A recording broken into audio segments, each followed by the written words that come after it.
Hello, everyone, and peace of Christ to all of you. In the beginning, I would like to invite everybody to share the link and invite your friends to join us. And please let us maintain a good language, and Muslims, Christians speak nicely. Remember, each one of you is supposedly trying to present himself as a person who present his belief. So those who use bad language, obviously, they are not a good people to present who they are, unless their religion is bad. So keep your mouth clean. Don't say bad words, and no violent or hateful word to anyone. And for sure, the admins feel free to ban, literally ban, anyone who use a violent or hateful word against anyone. This is nothing personal. This is about religion, not about the people. So we are not here debating about Muslims. We are debating about Islam. The evidence of Muhammad prophethood. As you see, like the Muslim, they claim that Muhammad is the final prophet. But before we go and see if Muhammad is a final prophet or not, shouldn't we see if Muhammad first is a prophet or not? So the Muslims, they have 29 articles here. 29 articles. And those are supposedly evidence of Muhammad prophethood. Before I start, if there is any Muslim would like to call me and present his proofs as a Muslim about Muhammad being a prophet, please feel free. I will be happy to hear you, and you are welcome to call me. Just maintain your language, please, and don't be honest. All what we are seeking, some honesty. So as you see here in the front of us, Muhammad have many proofs that he is a prophet. Number one, the 7 earths. Okay, we will check that. The prophecies of Muhammad in the witness of the scholars. Bible prophecy. The Bible itself prophesy about Muhammad. I mean, what are you talking about? Yes, the prophet Muhammad, he is in the Bible. And look how many articles about Muhammad in the Bible. So you look, this is all in the New Testament too, not only in the Old Testament and New Testament. Muhammad claimed prophethood. Okay, Muhammad claimed prophethood, part 3. Miracle of Muhammad, miracles of Muhammad. That's something good. What is the criteria for a true prophet? I like that. The prophecies of Muhammad, prophecies of Quran addressed to Muhammad. The letter a prophet to the letter of the prophet to the emperor of the Byzantine. Okay, that is a prophet. That's proof that he's a prophet. The letter of the prophet to the emperor of the Byzantine, number 3, whatever. A news of the past. What is the Sunnah? So this is supposedly what make Muhammad a prophet. Now, how really truthful all what those articles is about? Who is a Muslim here is willing to give us a call? My Skype is open. Who is a Muslim willing to show me how you can prove to me that Muhammad is a prophet in any way, in any mean? Who want to do that? You see, I'm trying to avoid to go to a plain text, and I prefer to hear someone who have a mouth, have a tongue. He's a Muslim, he's a believer, especially if he's a sheikh with a long beard. That will be even better. Let us start with the 7 earths. 7 earths. Let us see what is that. Description: 7 layers of the earth, which scientists have recently discovered was illustrated by the Prophet Muhammad. I mean, this is really amazing. The Prophet, he discovered that there is 7 layers of the earth. Are you sure?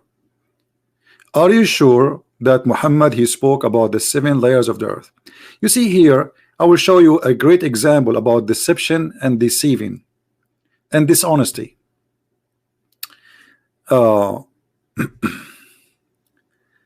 Whoever takes a piece of land of other unjustly, he will sing down the 7 earths on the day of resurrection. This was about the 7 earths, layers inside the earth. Did he say 7 earths or 7? Like, did he mean the same earth, or there are 7 earths? If we go in the Quran, and we will check first, we will check the layers of the earth to see how many there are, so we can love together. But if we go in the Quran, we will find this. Muhammad, he mentioned in the Quran that there is 7 skies and there is 7 earths.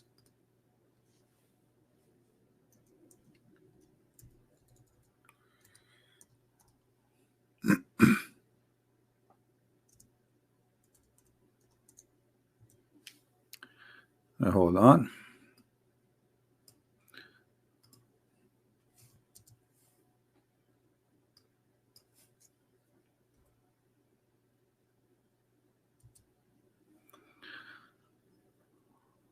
In chapter 2, verse 29, it says that Allah, he created 7 heavens, 7 skies. 7 skies. All right. Now, how many earth Allah, he created? If we go, we will find in different verse, it says the same, that Allah, he created 7 heavens, 7 skies, and from the earth the same number. And that will be found in chapter 65, verse number 12.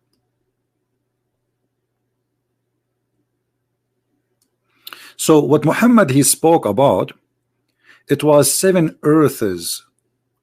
Not the earth have 7 layers. And those earths are lined up in the sky. And Allah will take you down to the lowest earth. So Muhammad here is not only proving to us that he is stealing from the Greek mythology, but he is a believer in the Greek mythology. The Greek, they have 7 planets. You can go and check the Greek mythology, and those are the one, like they call them by the names of their god. Every one of their god have a name of those planets, like Jupiter as an example, etc. So Muhammad, he adopt the same mythology, that there is 7 skies and there is 7 earth.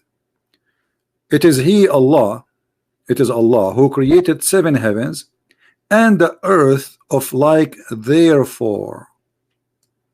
They are different earths and they are different heavens, 7 heavens, not the heaven is 7 layers, there are 7 heavens. And here you notice right away how the deception work. Now if we go and search about the layers of the earth, when the Muslim, they say that they discover 7 layers of the earth, right? And they are trying to make it like Muhammad, he spoke about that when Muhammad was speaking about 7 different planets and 7 different skies, and those are the creation of Allah, which means this is the whole universe. The whole universe is 7 earths and 7 heavens. This is what Allah created. That's it. There's no more. Which means Muhammad, he believed that the 7 planets which we see in the sky, they are all the creation of Allah. And you know, just to show you that this is not something we say, it is what the Muslim believe, we will go and see what the Muslim they say in their interpretation. Chapter 65, verse number 12. Let us go there. This is the Muslim website, as you see here. We don't do what the Muslims do, trying to explain our Bible up to them. No, we go and check what they themselves, their scholars, their tradition say about this verse, and whatever this the scholar says, then this is what it's meant. So God, it is He, it is who created 7 heavens, and the earth is the like therefore. That to say, 7 earths. Do you see it? Do you see the deception?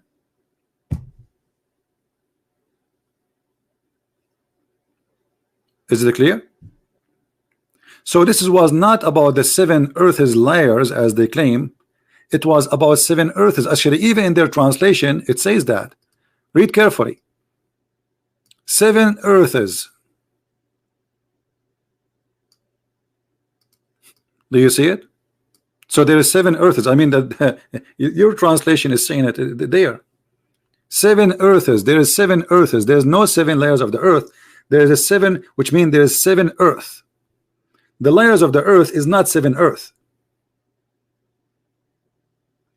Do you see here the deception, how they try to imply? And Muhammad is stuck with number 7, as you see. He heard the number 7 in the Bible. The Jews, they say number 7. Jesus says number 7. Muhammad, you have to copy the number 7.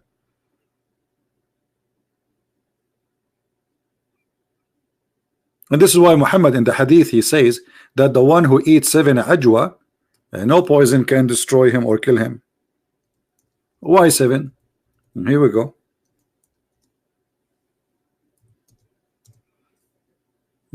The power of number 7.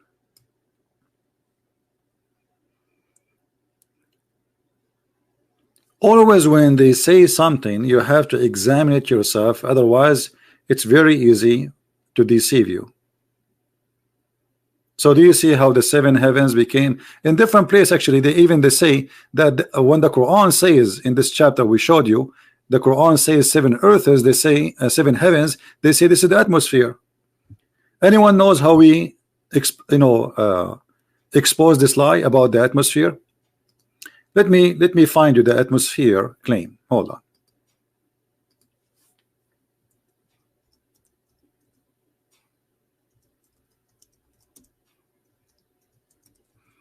So we can read together. Miracle in the Quran. The atmosphere. Okay, where is the atmosphere? The Quran speak about the atmosphere. Yes, brother. Read carefully.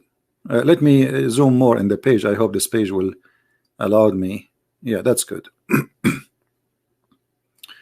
All right. Here the Muslims are trying to teach you what is the atmosphere is. All right. Okay, where is the atmosphere? Oh, this is the atmosphere, not the layers of the atmosphere. I will be back to this one, but I want to go to the layers of the atmosphere in the Quran. Just hold on. One by one.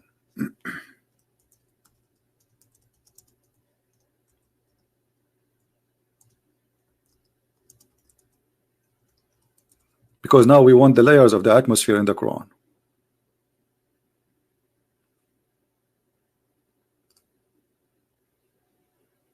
Here we go.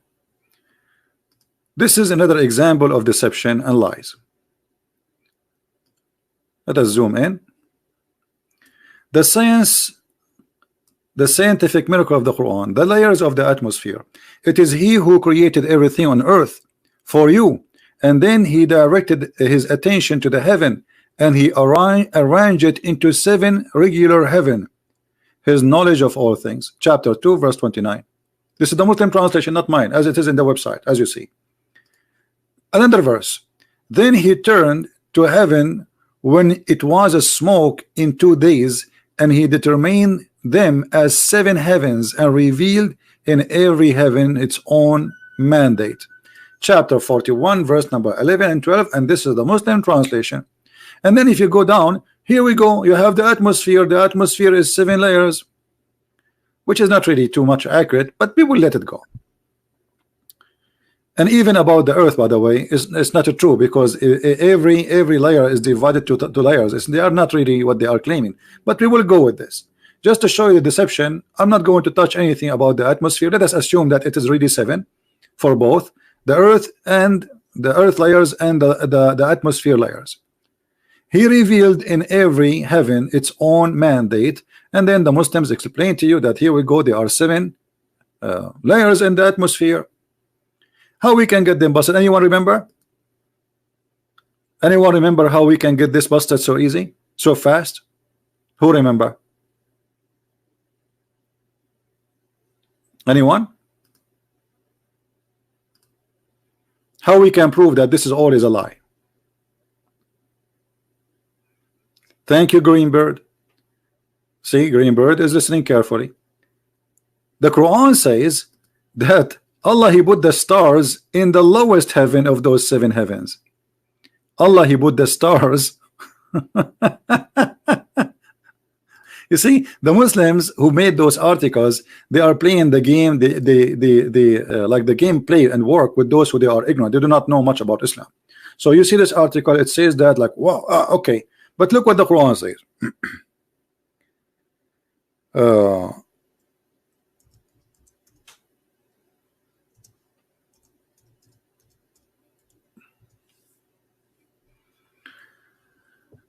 Read carefully.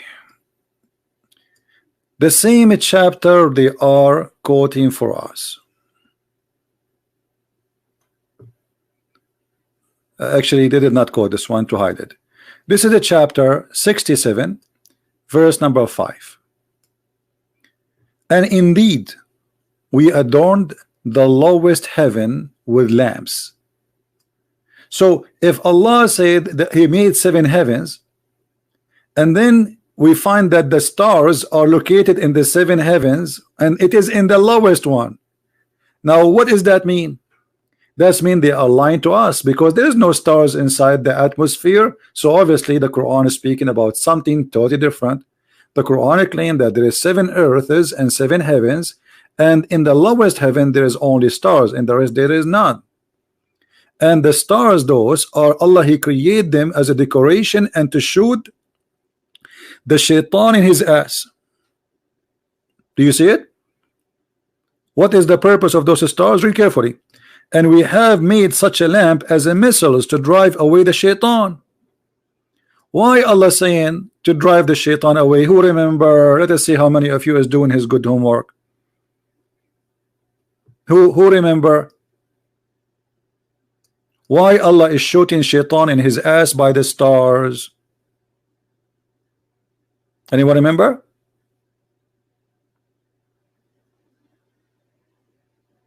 They are going to spy. Thank you. Here we go. See, we have smart people here. People, they are listening carefully and they are learning. Thank you. So the shaitan, according to the Quran, he tried to spy at Allah.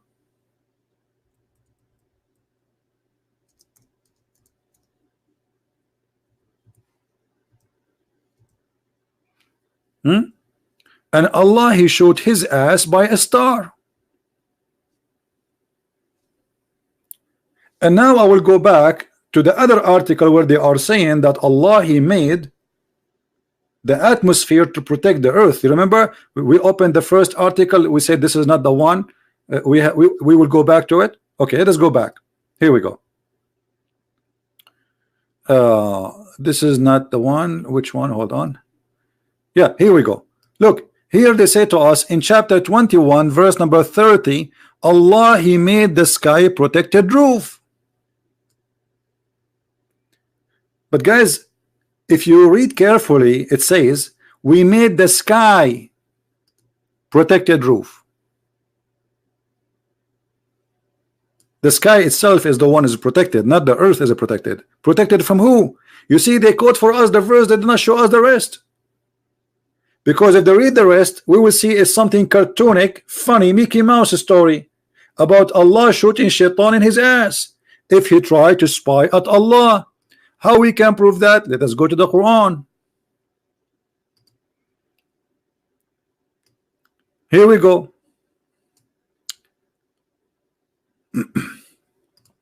Indeed, we have put the biggest stars in the heaven, and we will beautify it for beholder, and we have guarded it. Which one? The lowest heaven. Do you see? Between this is the Muslim translation, not my translation.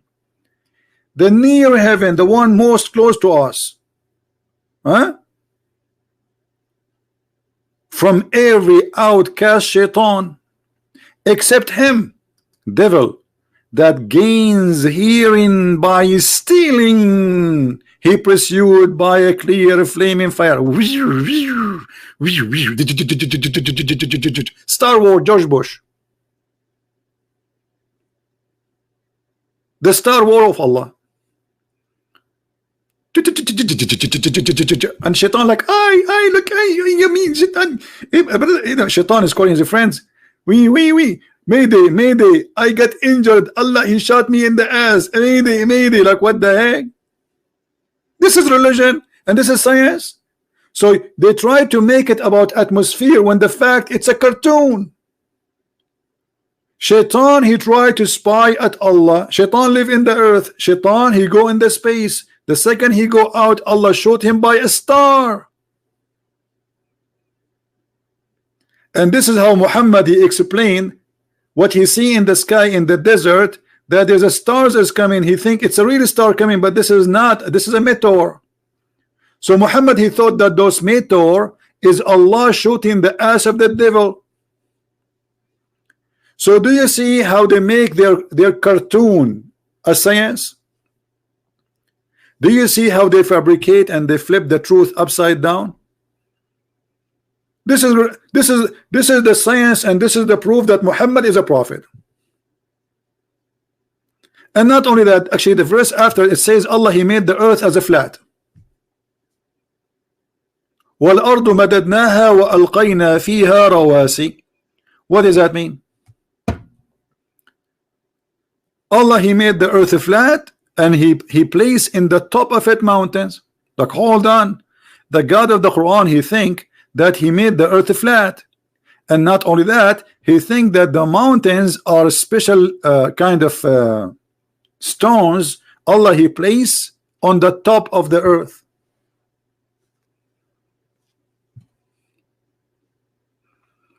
So do you see the deception? This is very good to make a cartoon movie. Actually, I wish I have like a good skills to make a cartoon. I don't have a you know, that skills to make a. There's some software they make cartoons. That would be fantastic. About a God who is teaching his followers that Shaitan, he tried to spy at Allah, and then Allah, he shot him in his ass.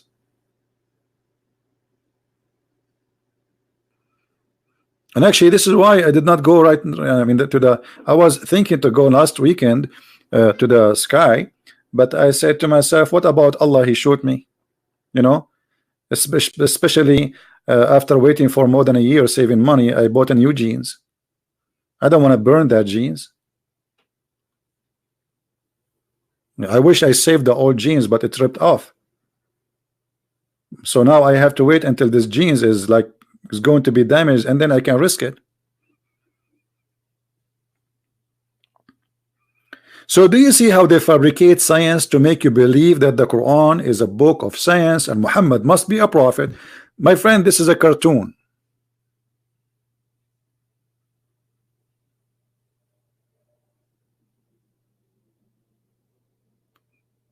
This is not even fit for a cartoon. Once I was speaking to a girl, she is like 6-7 years old. You know, we saw a broom. So I said, this is the magical broom. She said, you think I'm stupid? There's no magic. She is like 6-7 years old. I could not convince 7 years old with the broom of magic of Harry Potter. And she said to me, do you think I'm stupid? There's no such a thing.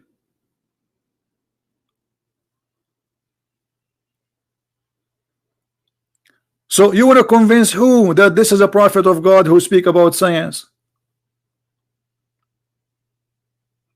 Who is a Muslim who truly believe in what we see in front of us, that Shaitan, he tried to steal information from Allah, and Allah, he shot his bum? Yeah, absolutely. Allah is holding the sky from holding us.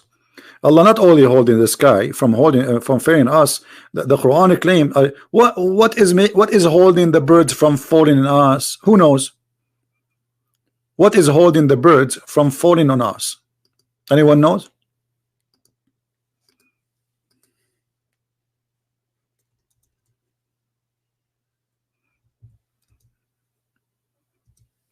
Allah. Allah. Why birds don't fail on us? Because Allah is holding them. Oh, look. Don't they see the birds healed in the midst of the sky? None hold them but Allah.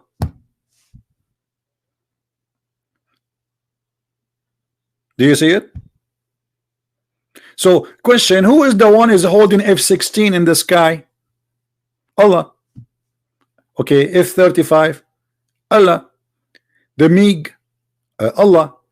The Russian airplanes, Allah. Okay, Rafale, the French one, Allah. Who is the one is holding Boeing 777 in the sky? Allah. It's not the engine. Forget about the engine. There's no need for engine. It's Allah is holding it.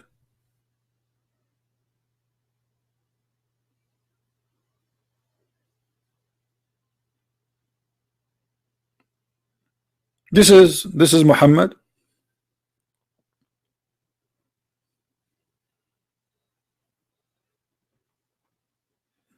And the funny, the Muslim, when they translate, like here Allah says, and Allah is the one who brought you out from your mother's stomach. The Quran translated as womb, but the word in Arabic is button. How the word button became a womb? Button is either the stomach or the belly. So you notice here that they are trying their best to fool you. You see what is making this disgusting? There is no honesty. Deception is allowed. Not only allowed, it's encouraged. Because all what we saw until now, which is trying to prove to us that Muhammad is a prophet, is far away from what Muhammad said, from what Muhammad meant. And now look, like they start giving you numbers. The soiled inner core of the earth is 1.7%, blah blah blah blah. What would this have to do with the?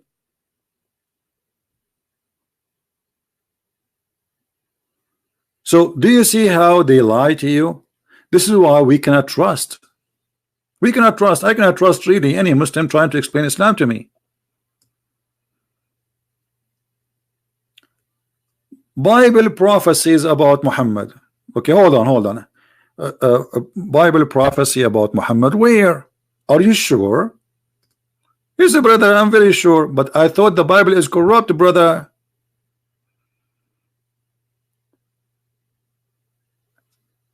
Look here. Long article. When it come to them,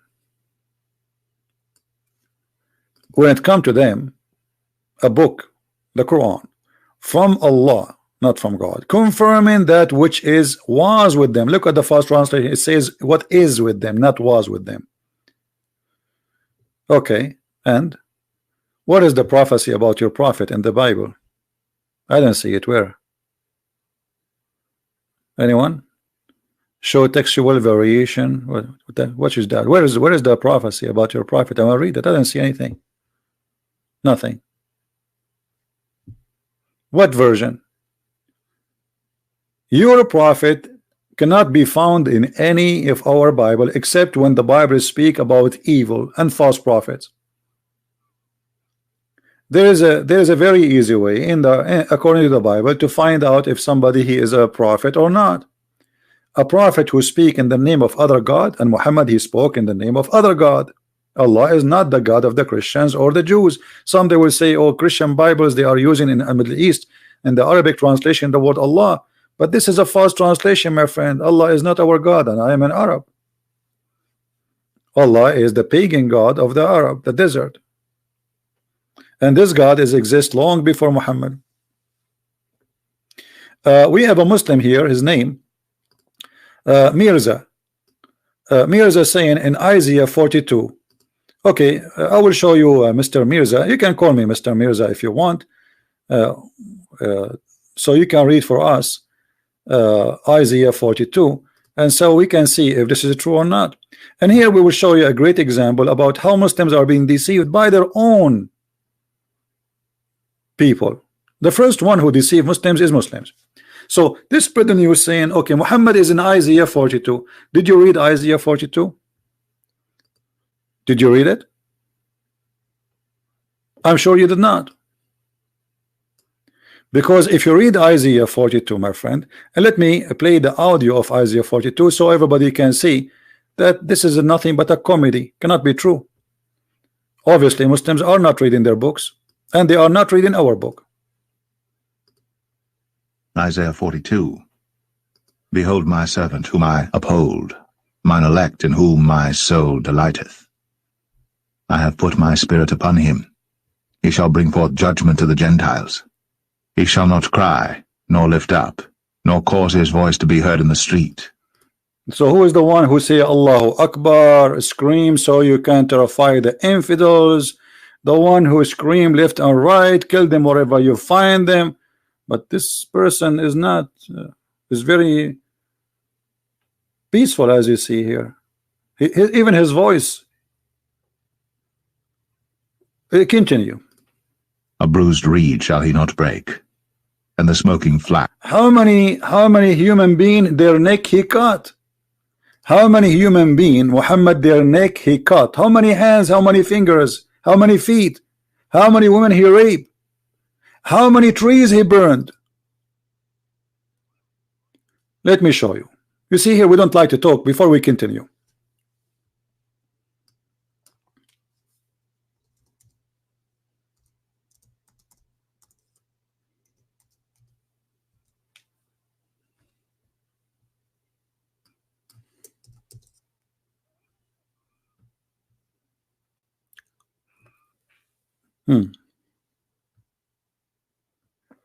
Let's see. This is your prophet. Is that your prophet or my prophet? The prophet, after he killed the Jewish tribes, he not only he killed them, he dig in their graves and he burned their trees and he cut it down. But we just heard that this person, he will not even cut a tree. Are you there, Mr. Mirza? Mr. Mirza, how are you? Are you there? And the funny, the Muslims, they have videos about the prophet. He was a go green. The prophet, he forbid Muslims from cutting grass and cutting trees, brother. The prophet was burning towns, burning houses, burning even trees, and even he dig in their graves. Anyone knows why he dig in their graves? Why somebody will dig in the grave of somebody?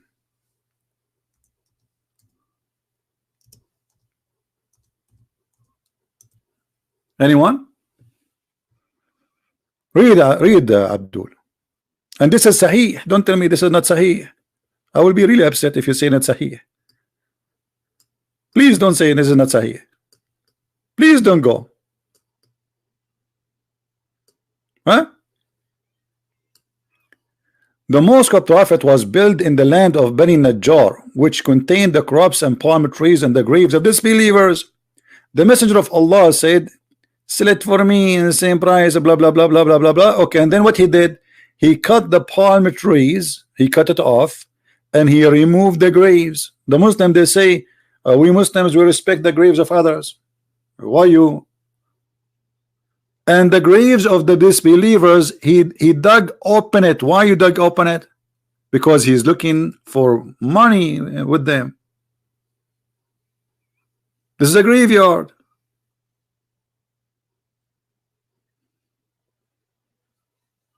People, they bury with them their expensive stuff. The family members, they leave with them, like he have a golden knife, they leave it with him. This is his knife. They have, for sure, at that time there's no iPhone and watch, so they leave with him something expensive, something personal. But the Muslims, they just say to us that Muhammad is in Isaiah, but look what Isaiah is saying. So obviously Muhammad not fit from the beginning.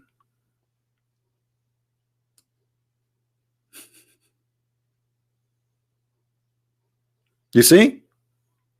You see how easy to prove the lies? Let us continue. Shall he not quench? He shall bring forth judgment unto truth. He shall not fail, nor be discouraged, till he have set judgment in the earth, and the isles shall wait for his law. Thus, isn't it Muhammad, he tried to commit suicide by throwing himself on the top of the mountain? Isn't it Muhammad who he said that Allah said to him, if you have a doubt about me being a prophet, ask the Christians? All of this is against Muhammad. Saith God the Lord, he that created the heavens and stretched them out, he that spread forth the earth, and that which cometh out of it, he that giveth breath unto the people upon it, and spirit to them that walk therein. I the Lord have called thee in righteousness, and will hold thine hand, and will keep thee, and give thee for a covenant of the people, for a light of the Gentiles, to open the blind eyes, to bring out the prisoners from the prison, and them that sit in Muhammad he brought out from prison, or Muhammad he put people in prison. I mean, this is really a stupid thing. And then they will say to you, let us continue. darkness out of the prison house. I am the Lord, that is my name, and my glory will I not give to another, neither my praise to graven images. Behold, the former things are come to pass, and new things do I declare. Before they spring forth, I tell you of them. Sing unto the Lord a new song, and his praise from the end of the earth. Ye that go down to the sea, and all that is therein, the isles and the inhabitants thereof. Let the wilderness and the cities thereof lift up their voice, the villages that Kedar doth inhabit. Let the inhabitants of the rock sing, let them shout from the top of the mountains. Let them give glory unto the Lord, and declare his praise in the islands. The Lord shall go forth as a mighty man. He shall stir up jealousy like a man of war. He shall cry, yea, roar. He shall prevail against his enemies. Any Muslim who, Reza, do you want to call me? Reza, do you want to call me? The one who said to us, read this. Do you like to call us? Who is a Muslim like to call us and tell us how he discovered that Muhammad is an Isaiah?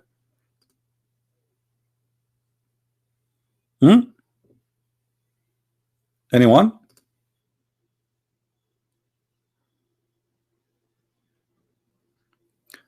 One of the funny videos, they say to you that, do you know that Kedar is close to Mecca or Mecca? That's false, my friend. This is Kedar is very close to the area. You see, it says the people of the rock. Anyone knows what is the people of the rock? Who is the people of the rock? Those, the Nabatean. Like today, there is a city, it's called Petra, the city of Petra. This is far away from Mecca. So they do their best to insert Muhammad anywhere they can.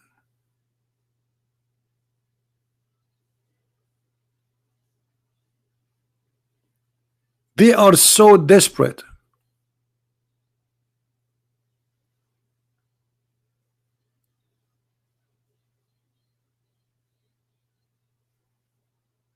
Secondly, as you see, Muhammad, he don't fit to be a prophet anyway, because he made many lies, and we just showed you many of them. That the stars are in the lowest heaven, and Allah, he showed the star in the shoot Shaitan when he tried to go out of the heaven. And this is his explanation for what we see of shooting stars. He think they are really stars, and he think those are the stars which Allah, he made them to guard the sky. Any Muslim have anything to say?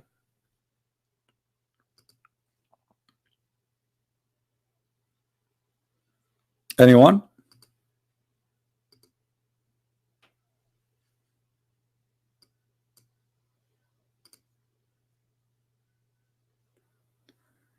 Can you put English translation? Translation for what? We have it in English in front of you.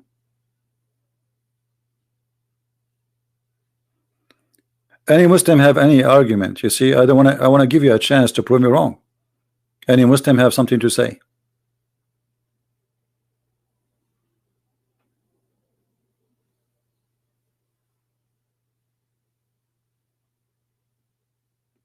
Anyone?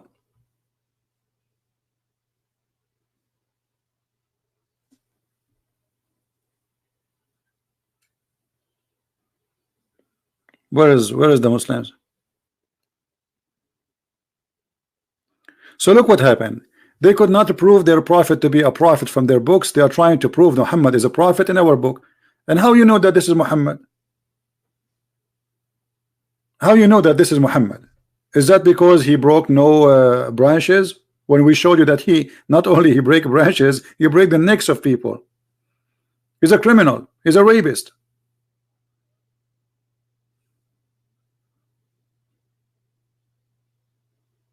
Any Muslim?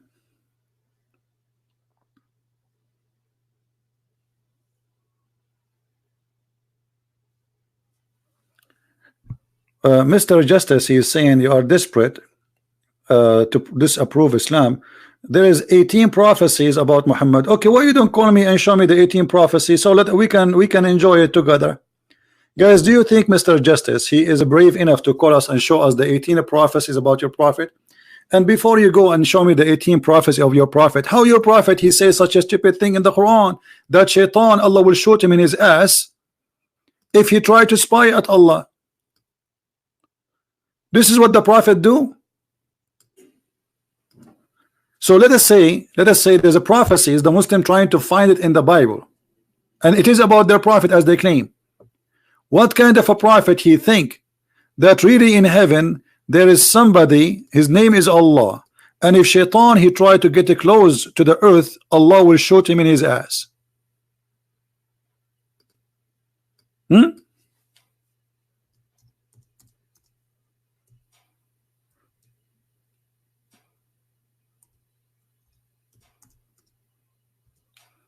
Any Muslim?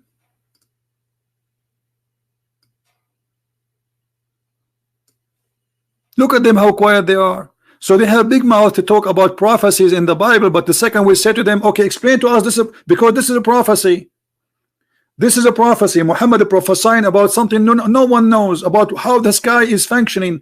What is the duty of the stars? Why God he created them supposedly? So you're a prophet is a prophet. Okay, how a prophet who Allah told him that he says such a stupid thing? Are you there, Mr. Justice?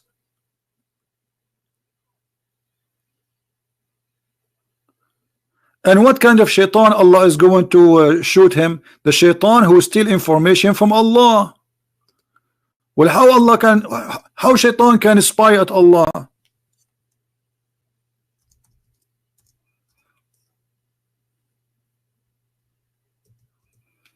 Any Muslim? This is religion and this is God. Indeed we have, but by the way, it doesn't say the biggest stars. That's false. This doesn't say big stars. Burujan, you know, the Buruj, what they call them in English, like somebody is the zodiac. You know zodiac? You know what the zodiac? Right? So Allah speaking about this, he says Allah he put those zodiac, and they are like the stars on them, as you know, for beautification of for the beholder. But this is stupid, because what a human being eye can see of the stars is not even one of billions compared to what is in the sky. So if the reason for the sky to be there as a beautification, as the Quran said, that is stupid. Secondly, and we have guarded the near heaven from the every outcast shaitan, the devil, except him that he gained hearing by stealing information. Okay, how heaven is guarded, yet shaitan he can steal information. Why is that a weakness of the security of Allah? Do you think Allah he have to update his security cameras, his security? What happened? Where are you, Mr. Justice? Here we go, we have a prophet. This is a prophet. He says shaitan he tried to steal information, Allah shoot his ass. Okay, is that a talk of a prophet, or this is a guy in Mickey Mouse cartoon? So you can play all the games, say this verse in the Bible is about Muhammad, this verse, there's no verse in the only verses about Muhammad in the Bible is about many like Muhammad, the false prophet. Jesus says be aware of false prophet, they will come to you in the clothes of a sheep, but they are wolves.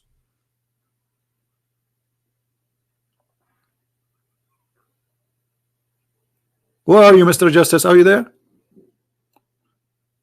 A prophet who give false prophecy is a false prophet. This is a false prophecy. Who here from the Muslims agree that Allah he shoot shaitan, and this is what the stars we see in the sky for? Who is a Muslim agree with this? Who is a brave Muslim? He say I agree. Malik Hassan Ahsan Ali, how are you, Mr. Malik? What Malik, what do you want? Chapter 16, 7 to 8, 17, 18, what is that? Who is a Muslim agree with the Quran? I want to see one a brave Muslim, he like the Quran and he agree that this is true.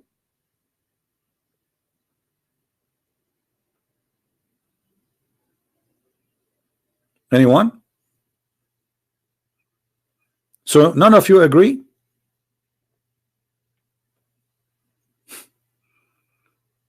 If any Muslim is proud about Muhammad's statement in the Quran that Allah he shot shaitan by stars, I want you to call me immediately, please. Who is willing to do so?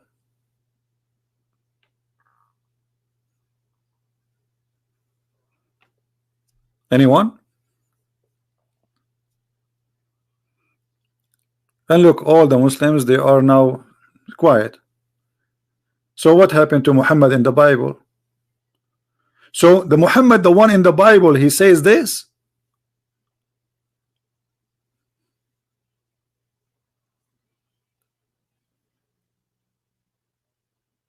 Hello?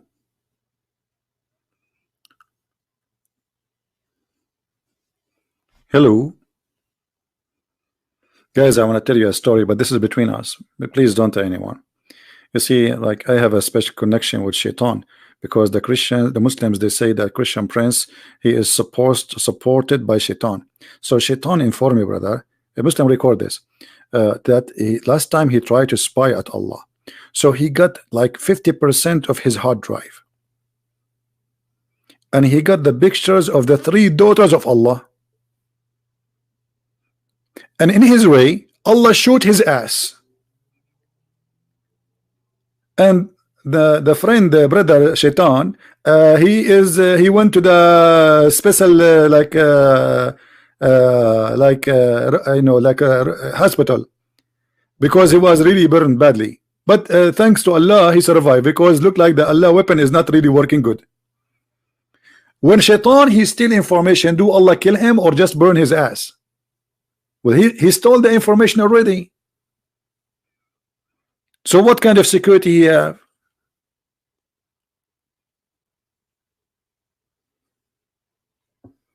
We have a caller. Let's see. Yeah, how are you, Abbas? Yeah, hello. How are you? I'm fine. Yeah, Abbas. Yeah. Somebody made a video. Abbas, somebody made a video about you saying that they are arrogant and they got you busted. Did you see it? No, I didn't. Yeah, because they have you there saying that, and it's recorded. So you better watch it and laugh. Anyway, what do you want to say, Abbas? Yeah, well, I'm proud of Muhammad Sallallahu Alaihi Wasallam's statement. Every single statement of his, I'm proud. Okay. Do you agree? Do you about agree? The stars. The one you asking a question about this shooting star, and Satan is Satans are afraid of that. First of all, let me correct you. It's not a prophecy. It's just a fact he's saying. It's not a prophecy. It's not that he's saying it's going to happen in the future. Okay. He just say that happens. No, but this is this is a prophecy. So get it right. Let me tell you right. It's not a prophecy. Hold on. If somebody tell me something nobody knows except somebody else, that's a prophecy. Don't you agree?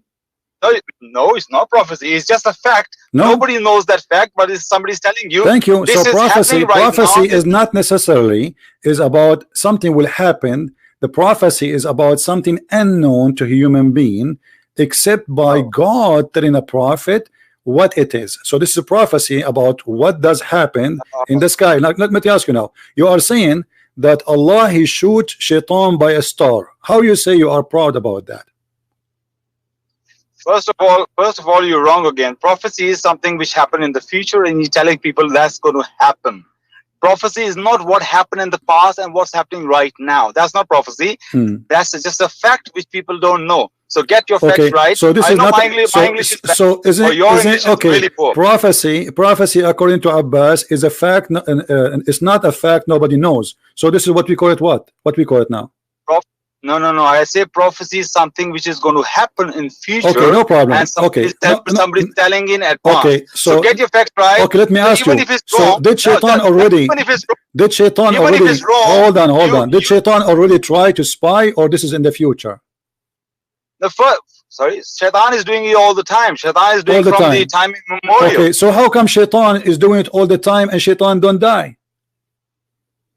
No, what is saying that the shooting stars are to scare them. So Satan scare them. Okay, hold on. First of all, where is the shooting stars? Where is the shooting stars? Where it says shooting stars? They are in the space, of course. The shooting stars are here. It says stars, not shooting stars. Shooting stars are meteor. Shooting stars are meteor. Right. But this is not meteor, those are stars. No, hang on. Shooting stars are not meteor. So what they What are? are you talking about? So what they are? No, shooting stars, they are just stars. They just go around in the galaxy in a very high speed. Okay, no. We are talking about. Let me make it clear for you. Maybe you are confused. Muhammad is talking. Muhammad is talking about Shaitan. Shaitan, he live in the earth.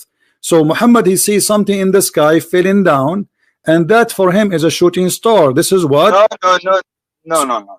The Satan and those okay, spirits. Let me. They can travel. You know, Abbas, you force me always. They can travel out in the space. Okay. And now you have. So what it is? So what it is? Is it a star or not? Are you going to let me speak or not? Is it a star or not?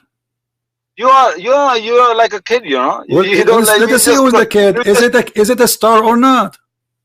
What? Well, yeah, it is a star, yeah. Okay. And shooting star. So, but Shaitan, he live inside the earth. How Allah he shoot Shaitan, who live inside the zone of the earth? He cannot leave the zone of the earth. How he shoot him without destroying the earth? It's a star. Do you know how big the star? Okay, hang on a minute. You say Shaitan live in the earth, yeah? Yes. What is the address? Give me his address. Well, don't you Muslims, you go throw 7 stones to the house of Shaitan in the Kaaba? Give me his address. Give me his address. Now Christopher is going to give us address. Listen. You see, here we go. Abbas is playing as a kid. Give me the address. You're being silly. You give me the address because it's your Muhammad. It's your Muhammad. Hold on. Let me put the picture of the house of Shaitan next to the Kaaba in Islam. This is not in my religion. In your religion, Shaitan is living in Mecca. Is that true or not?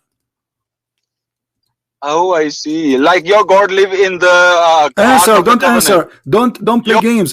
Do you Muslims throw 7 rocks at the house of Shaitan in Mecca? Yes or no? That's just a monument. It's just for the remembrance what Abraham did. What Abraham did? So there is no Shaitan. Satan is everywhere. He can be everywhere. Okay, hold on. Hold on. So you are saying to me that Abraham he throw rocks at the Shaitan there?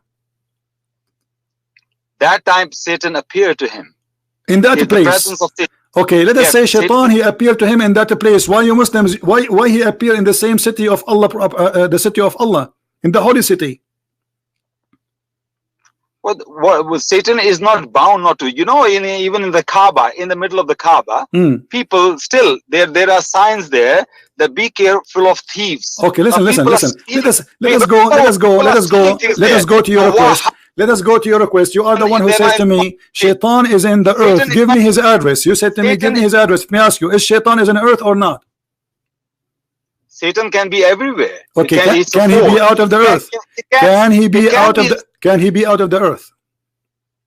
Absolutely, yeah, he can be out of the space as well. Remember, because this guy, he will say later, he will say, I did not say that. He just said, yes, he can be out of the earth. Absolutely. Do you mean he can be out in the space? Yes or no? And out of the earth, out of the zone of the earth? Yes or no? You said yes. Yeah, I'm going to answer you. You said already yes. You said already yes. I'm answering you. Yeah. Why always yes and no? Are you still a terrorist? You said already yes. Explain to me. Just give me more details. You said already yes. I'm not waiting you for you to say yes. I am saying, look, I am as a Muslim. I have no problem if I'm proven wrong. If you prove me wrong, fine. But to my knowledge, Satan is a force, and he can be out of the space, out in the space, and he can be. That's my understanding right now. All right. I'm not going to quote you where the Quran says or not. But if you prove me wrong, I have no problem accepting you wrong. But the thing is, even if he's trying to going out of in the space with the shooting stars, he can be scared and he do not go out. All right, hold on. You see, but you said the Shaitan he's not in the earth. You are the one who said that. I said to you, how Shaitan he can be shot by a star, but he live in the earth without destroying the earth. No. You say he lives in the earth. That's what he said. Yes, he live in the earth. He cannot go out of the earth. He cannot read the Quran. Read the Quran. Exactly. You are an official ignorant. Read the Quran, chapter 55, verse number 33. Allah is challenging mankind and Shaitan to go out of the earth if they can. What do you say then? Finish the verse. Read it. Finish the verse. What? Read it. Read it. You read it. Go ahead. No, you just said you read Allah saying يا معشر الجن والإنس إن استطعتم أن تنفذوا من أقطار السماوات والأرض فانفذوا لا تنفذون إلا بسلطان. Now go ahead. No. Read the whole verse in English so everybody can understand. Finish the verse. It's your problem. You don't know English. So why you don't read? Why you don't read it for us so we can laugh? Okay, I can tell you. This verse is, I'm telling you by my memory, yeah? It says, without the permission of Allah. They cannot go out without the permission of Allah. So, and you know what? So you know that. Okay, did Allah give a permission? Did Allah give a permission to the shaitan to get out? Let me explain. You know what you just did? By the will of Allah subhanahu wa ta'ala, Allahu Akbar Kabira. What you just did, you have read the verse which actually has a prophecy. It's amazing prophecy in this verse. Okay. It's talking about the space travel for humankind, which no one could ever imagine. This verse is actually telling us that without the permission of Allah, no one can go out of the space. And now it never says that no one can ever go out of the space. It says, yes, without permission of Allah, you can't go out. Okay. So this is actually a prophecy. Okay, hold on. Guys, we heard Abbas. Listen to this. He heard Abbas. He is saying now, according to him, that Allah, he gave shaitan and a human being to go out of the space. Is that what you're saying? I say without the permission of Allah. No, make it clear. Did Allah give a permission? Did Allah give a permission to the shaitan and to the listen, one by one. Did Allah give a permission? Either you say yes or no. Okay. What we know now, we know that humans being went out of the space, so they got the permission. Now about the jinns, we cannot say for surety they got the permission or not. But even if they go out in the space, can they go out as far as to know what the Quran is and where the angels are above the second heaven or the third heaven? Let me expose you, Abdul. Where the revelations are. Okay, let me expose you, Abdul. You are an ignorant as usual. The verse after it says, if you try to do so, Allah will shoot your ass by fire and by copper. Read it. No. It didn't say ass. Wait, why are you putting words in the Quran? Not ass, so what? Shoot him where? Just read the verse. Okay, here we go. You said to me, yes, Allah, he gave a permission to the man and to the genie. And the proof, according to you, already a human being went out of the space. But Allah saying, if you try to do that, Allah will send against you both smokeless fire, flame of fire, molten brass of copper, and he will burn you. So why you are lying? Read the verse. Read the verse. It's in front of you. Stop saying to me, read the verse. I am not on YouTube. I'm not watching YouTube. Okay. No problem. Open chapter 5, verse number 35. Chapter 5, you say, or 55. Chapter 55, verse number 35. Okay. Just give me a minute. There are many prophecies of Muhammad. Deuteronomy 18 is full of that. No problem. Here we go. Focus on the prophecy which Muhammad, he said from his mouth, not somebody else. Stop playing games. Now you said, everybody heard you, that yes, it's proving that a human being was able to go out of the zone of the earth. And obviously that's mean Allah, he gave him permission. But Allah saying, you cannot go out, and if you try to do so, Allah will shoot your ass by smokeless flames, which mean very, very hot flame of fire, and molten brass of copper, and he will destroy you. Okay, I'll read it. So 55:33 was the first one about 55:35 now, yeah. Yeah, 55:33 was a space travel prophecy. I'm going to read. Yeah, keep laughing like that. Oh company of, I'm reading the context now, okay? Oh company of jinn and men, if you have the power to go beyond the bounds of the heavens and the earth, go beyond them. Yet you will be unable to go beyond them, for that requires infinite power. Which of your Lord's powers will you twain, you men and jinn, then deny? A flame of fire and smoke shall be lashed to you, which you shall be unable to withstand. Which of your lords of this is not the verse what the prophecy is about. The prophecy which says without the permission of Allah. That's some other verse. What other verse? Now this one is talking. This is the verse. This is the verse after it. This is the verse about if you try to go out of the earth, Allah will shoot you by a flame. Both of you. Yeah. So understanding is here is without, if you don't have the permission, this will happen to you. If you don't have a permission, no, he is saying you don't have a permission. Okay, let me get you busted in front of everybody. Which scholar you agree to read the interpretation of this verse? No.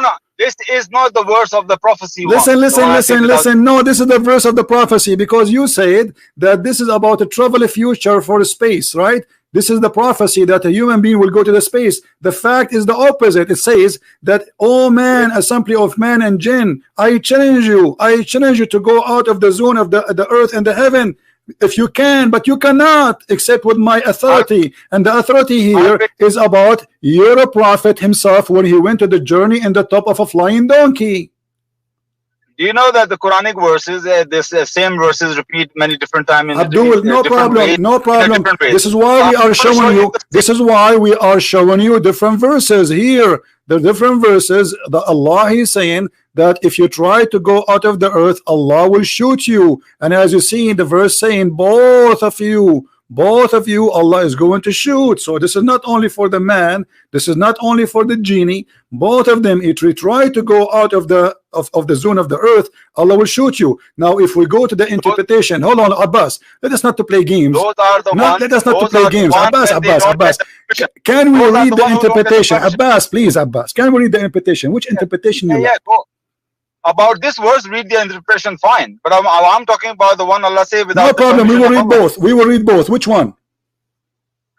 I'm looking for that one. That verse. You are looking for that one. What do you mean looking for that one? What interpretation you like me? Okay, let me open Ibn Kathir because always you ask me for Ibn Kathir. Is that fine?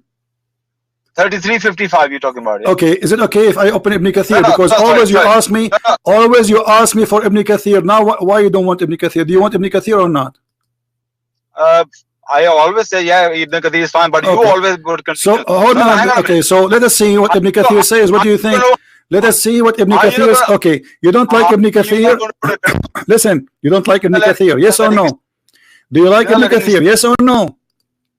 Ibn Kathir is very good, of course. All right, here we go. Ibn Kathir, guys, Ibn Kathir is very good. Here we go. This is Ibn Kathir. I did not even open it. This is your Muslim translation. All right, here we go. Here, let us see what it says. O assembly of jinn and man, if you are able to pass beyond the zone of the heaven and the earth, then pass beyond them, but you will never be able to pass them except with the authority from Allah. This is a translation. Now, meaning you will never be able to pass, to escape Allah's orders and decrees, because read it, you will never be able to avoid the avert of his rule and judgment over you. You are surrounded by whatever you may be. And also this is gathering when the angel compromising 7, and then he says illa bi sultan. Let's read what you are saying here. Except with the authority, meaning except by the command from Allah. So Allah have to give a command. Okay, hold on. On that day man will say, where is the refuge to flee? No, there is no refuge into the Lord of Allah. So nobody will be able to refuge, no one, no exception. And here it says, he continue, and those who they earned, yursilu alaykum shawadun min nar, there will be sent against you both shawaz of nar, which mean like a very hot fire, made from copper, and you will not be able to defend yourself. Ali ibn Abi Taha reported from Ibn Abbas that shawaz is a flame of fire, and then he says it's the flame from above the fire below the smoke. And then he says, we continue, and even he will use copper. Abu Talha, he reported that the smoke of fire similar reported to Abu Talha, blah blah blah blah. Jabir said that the Arab used to call smoke fire. Smoke, it's called fire. Remember that, because we will talk about it later. So now look, and you will never be victorious. So Allah never allowed anyone to go out of the zone of the earth. Is that it? Yeah, this is the tafsir in front of you. You just waffle a lot, you know that. You just waffle and waffle well, and waffle. Do you see here? Anyone? Does it say that you will not be able to escape Allah? So when it says without the permission of Allah, what that means? Okay, who is the one? Never, okay, did Allah? Never, okay, did Allah give a permission? Allah gave a permission only to His prophets to go to heaven, and He named only Jesus and Muhammad. Yes or no? Is that the tafsir says that? Okay, I will show you the tafsir saying that. I'm asking you, say yes or no. Challenge me. Show me. No, and no. Allah did give permission to human beings to go in the space as well. But what you Allah, He gave a permission to human being to go in the space. Where we can find that? That's why we understand. This is the prediction. Allah is telling you. Look, the Muhammad 1400 years ago talking to the Bedouins, the Arabs, the one camel herders. They could not even possibly imagine to go into the space.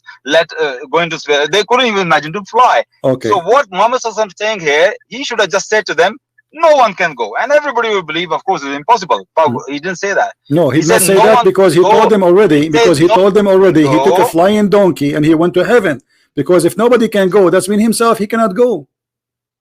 No one can go without the permission of Allah. All right, no problem. Who is the one who get the permission of Allah? If there is anyone beside Muhammad and Isa, if there is anyone beside Allah and Isa, not according to the Quran and Hadith, but since Allah prophesied this.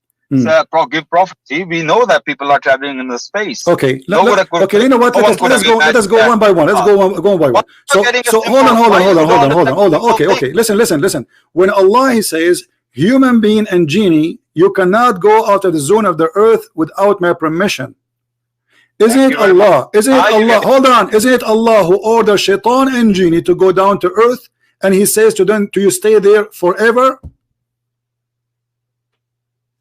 Look, we still stay here. Humans are still staying here, but we travel in the space. We travel in the space.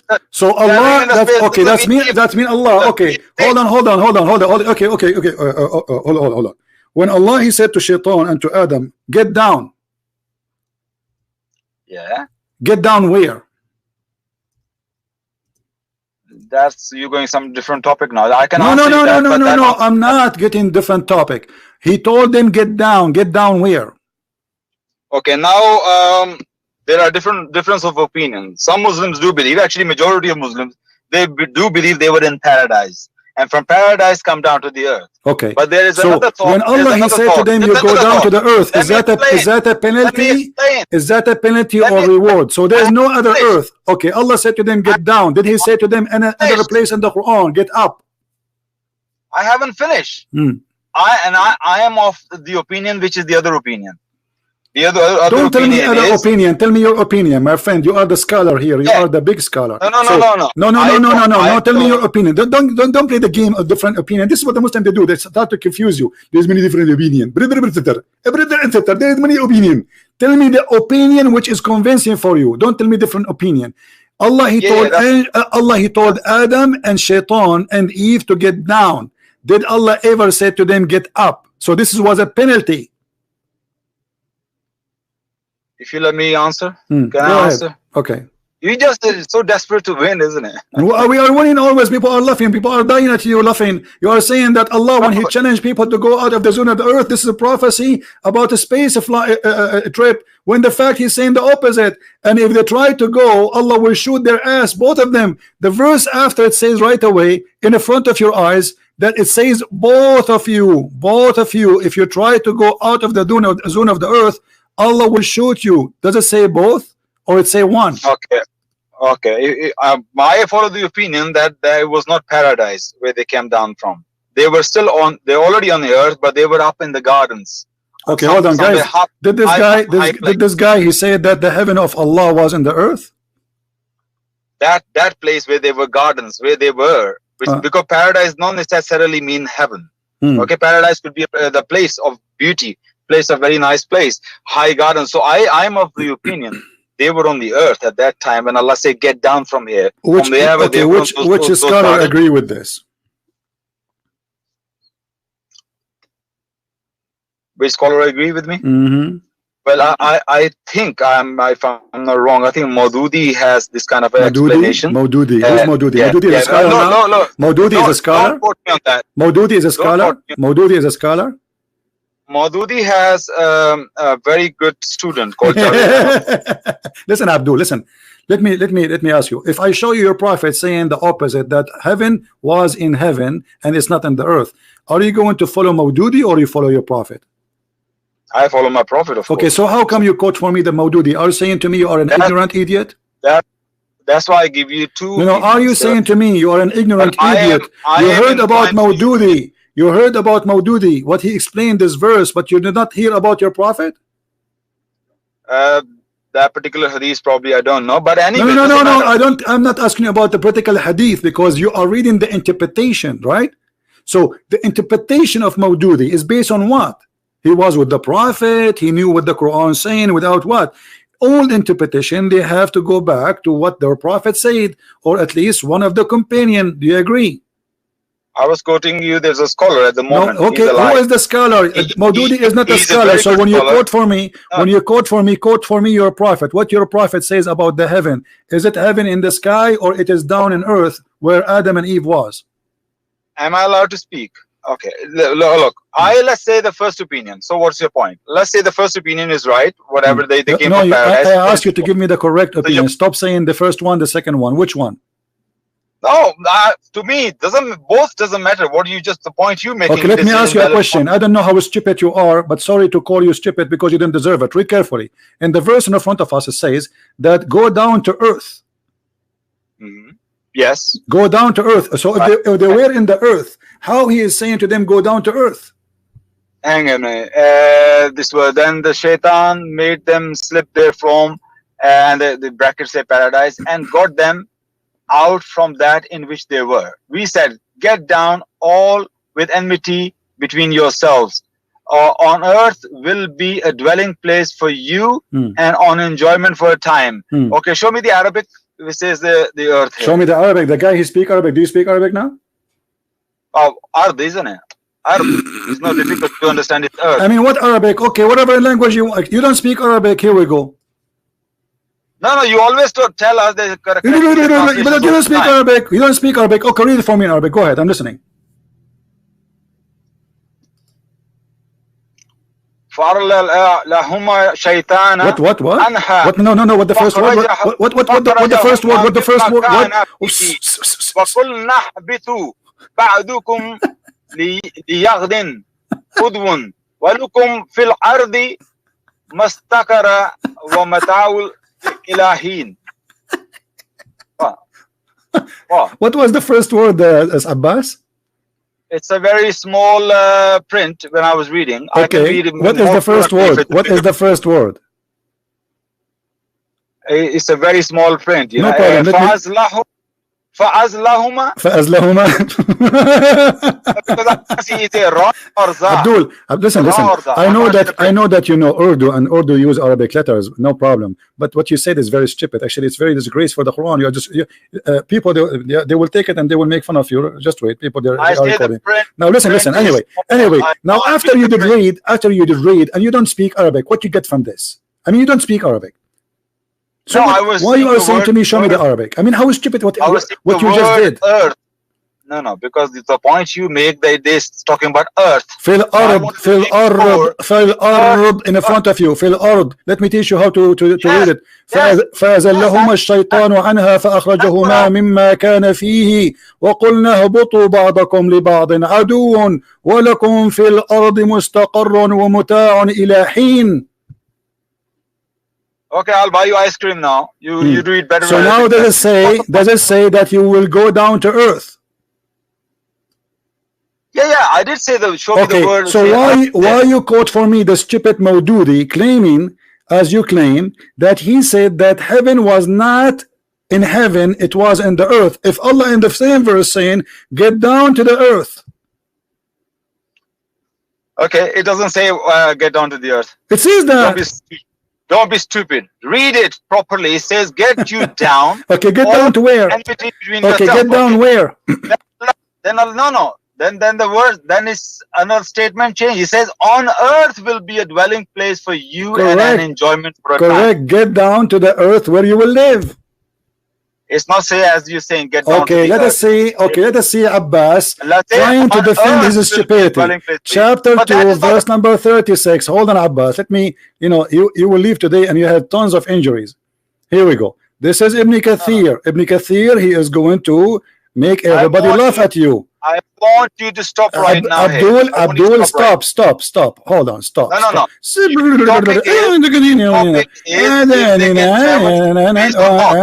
Okay, hold on. Topic is not if they were in paradise or not. All right, here we go. That is not the topic. You're changing the topic right now. No, I'm not changing the topic. I'm not changing the topic. Allah He sent. You see, I'm getting you busted. Allah He sent Adam and Eve and Shaitan to live until judgment day on earth. So how they will get out? Okay, that's the question now. Look, We humans are still traveling in space, but we're living on Earth. Who say we are not living on Abdul, Earth? it doesn't matter. It doesn't matter. Your God Allah, your God Allah, He said, you will not be able to go out of the zone of the earth without His permission. When the permission will be? In the judgment day. Either in the judgment day, or Allah, He have exception for His prophet. As an example, He took Muhammad in the top of a flying mule. It's called Al-Buraq. This is the exception. This is the authority of Allah. Yeah. So what you are saying that Allah, after He sent Adam and Eve, He gave another permission that a human and shaitan can leave the earth, when the fact is totally the opposite. That's why I'm showing you this verse, to make you connect the dots, so you might learn something, make you smarter. But you don't want to learn to be smart. The verse in the front of us saying, if you can go out of the zone of the earth, you cannot. I challenge you. And nobody can leave without permission of Allah. But Allah never gave a permission. And the proof, Allah, He gave order to the shaitan and to the human to go down to the earth, and they will not leave unless he is a prophet. Allah asked for him, as what happened to Muhammad or to Isa, who is right now in heaven supposedly. This is the authority. And then He continues saying, and if you try to go, Allah will send against you fire, and He will burn you, and you will not be able to defend yourself. May I? Okay, I'll refute you. First of all, I don't know why every time I call you, you get personal with me.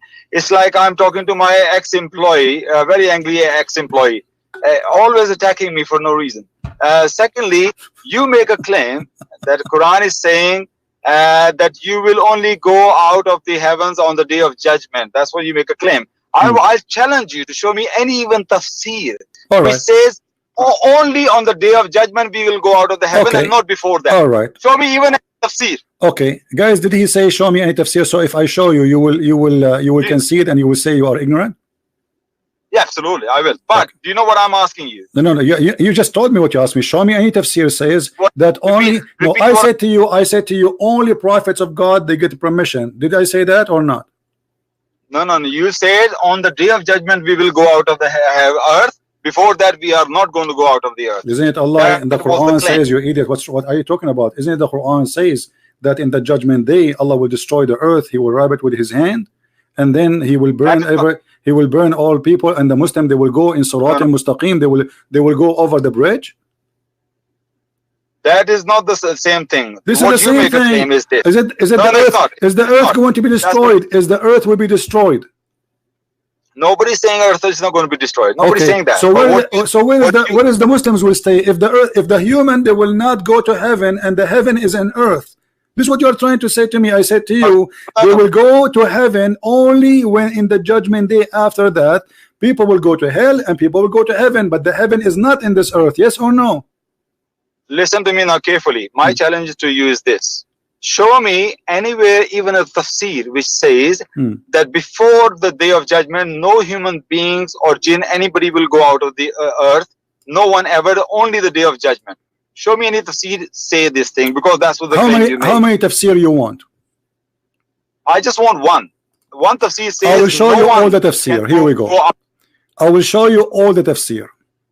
Yeah, you know what I'm asking you. No one. And you know what I'm. Yeah, you know what I'm asking you. And you, as long you are reading Arabic and Urdu, that will make it more funny. Right. Let us see. Hold on. I can't read Arabic without vowels. Without what? Without vowels. I can't read without that. Okay, read with me. This is Tafsir al-Tabari. إذا كان يوم القيامة أمر الله السماء الدنيا فتشققت بأهلها ونزل من فيها من الملائكة فأحاطوا بالأرض. Actually, I will use Google translation. Hold on. So you don't say I don't know how to read. That is about. This is for the same verse we are reading. This is the same verse we are reading together about. You know, you, genie, and mankind. You cannot leave the zone of the earth. All right. Here we go. This is a website, have all the tafsir, many tafsir in one page. That's why I choose it. Actually, this is Ibn Kathir in the top. I will choose translate into English. All right, here we go. Yeah, 5533. Yeah. Yes. Okay. Now. Is it okay? All right. Yeah. Read with me. This is mean. and the heaven and the earth, well, the translation is not accurate. Okay, and then you say, except by the power of your Lord, and it said in the interpretation. Okay, all right. Okay, so then they said the meaning of this word will empty you or graffiti, or you say to them paradise and paradise man of you. I mean, the translation is really horrible, but let me see if we can get something out of it. Okay, in the day of resurrection, God, the heaven will open, and the people of the heaven, they will come down. Those are the angels, and they will surround the land, and and then let me open the Arabic, because this is really messed up translation, so I can translate beside the stupid Google translation. Or he doesn't translate as you wanted. No, it's the translation. Actually, it says, but it says fourth man. Doesn't say that. It says the hello, the day, the earth. Can you hear me? Yeah, I hear you. It says that the angels, they will surround the earth, and they will surround her from it from all direction. The first, the second, the third, the fourth, and the fifth, and the sixth, and the seventh. Those are coming from the seven skies, and they are going to shoot. The angels, they are going to shoot. All right. Here we go, and then they will surround all the side of the earth, and read carefully, and then they will say that he's quoting from the Quran.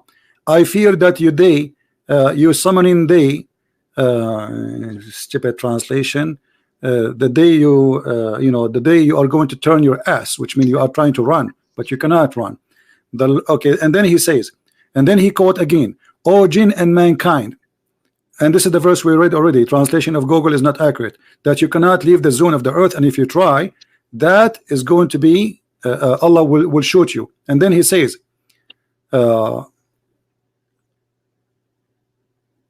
anyway, what is saying here, that you will not leave the earth until the judgment day. Do you see it?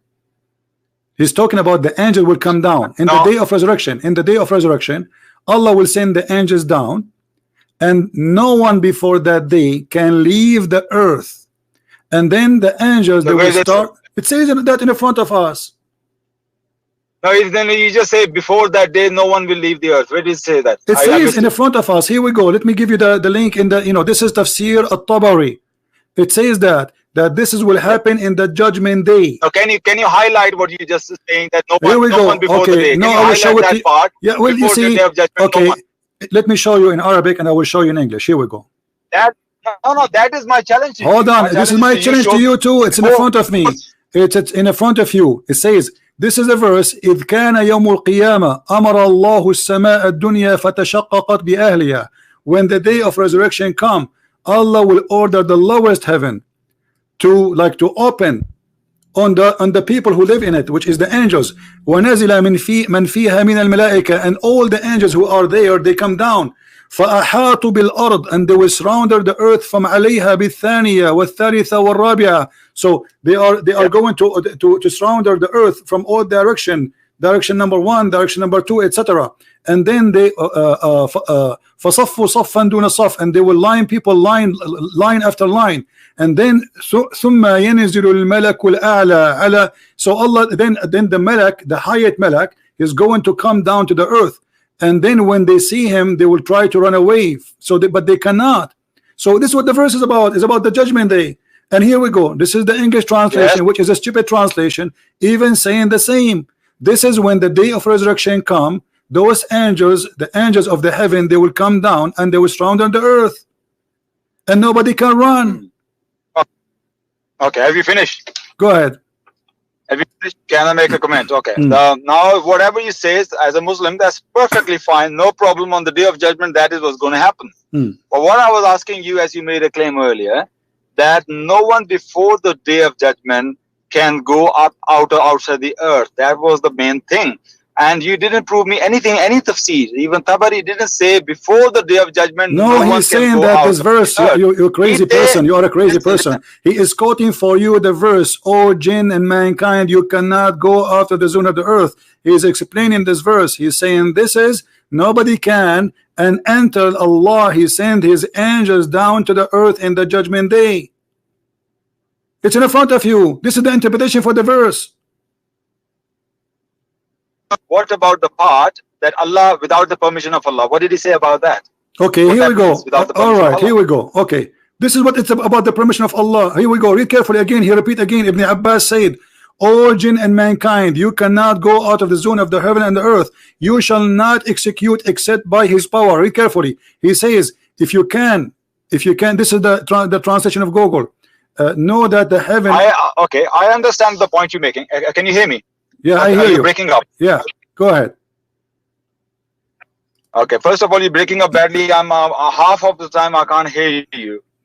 You're breaking up for some reason. Can you hear me? Yeah, I hear you. Okay. Okay. The pump. First of all, Tabari explained his understanding. Even in his explanation, he didn't use the word like no one before the day of judgment can travel outside the earth. He didn't. My friend, Tabari, this is not. You are this saying is that not this is explanation of Tabari. This is Ibn Abbas. Ibn Abbas when you make a bold this is about the judgment day. This is about the judgment day. This will be the case until the judgment day. You didn't show me he's saying that. You're implying that he.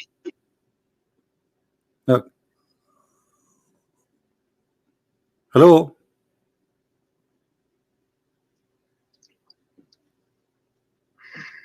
I don't know how to explain to you. I just simply clearly ask you to show me where it says no one can go before that. Yes, Tabari is explaining his explanation. Even in his explanation, he didn't use the word what you use it. But what we're saying is, even people like Tabari, even Ibn Kathir, they lived centuries before. Before the space exploration. I will make it simple for you. I find a solution. Did your prophet say that when he became a prophet, no shaitan can go and spy at Allah no more? No shaitan can inspire Allah. Yes. Did he say after he became a prophet, Allah, he closed the doors of the heavens for shaitan? Allah, he closed the doors of the heaven for shaitan. I haven't read that hadith, to be honest. Neither I heard from any scholar. When the verse in the Quran, it says that those shaitan who try to spy at Allah, what is the explanation for this verse? It says, and we have guarded the near heaven from every outcast shaitan, except him, the devil, who gained hearing by stealing, he pursued by a flaming fire. You said, which verse? You said, okay, you said, hold on. You said that shaitan, it's possible that he is out in the space, correct? Yes, okay, absolutely, yes. But Allah saying that if shaitan, he tried to go out of the space to spy at him, he is going to shoot him. Do you agree with that? He's going to scare him off from shooting stars. He's not shoot him. Okay, no. Scaring them off. Okay, it says so Allah will miss. Are you saying Allah will miss? Allah will stars, and they were scared them off of the stars. No, where it says scare him, it says he pursued by a flaming fire. Allah will shoot him. CP, can I call you back because you're breaking up most of the time? I think it's not fair. No problem. No problem. I can't hear most of the things you're saying. Okay. Let me call you back. All right.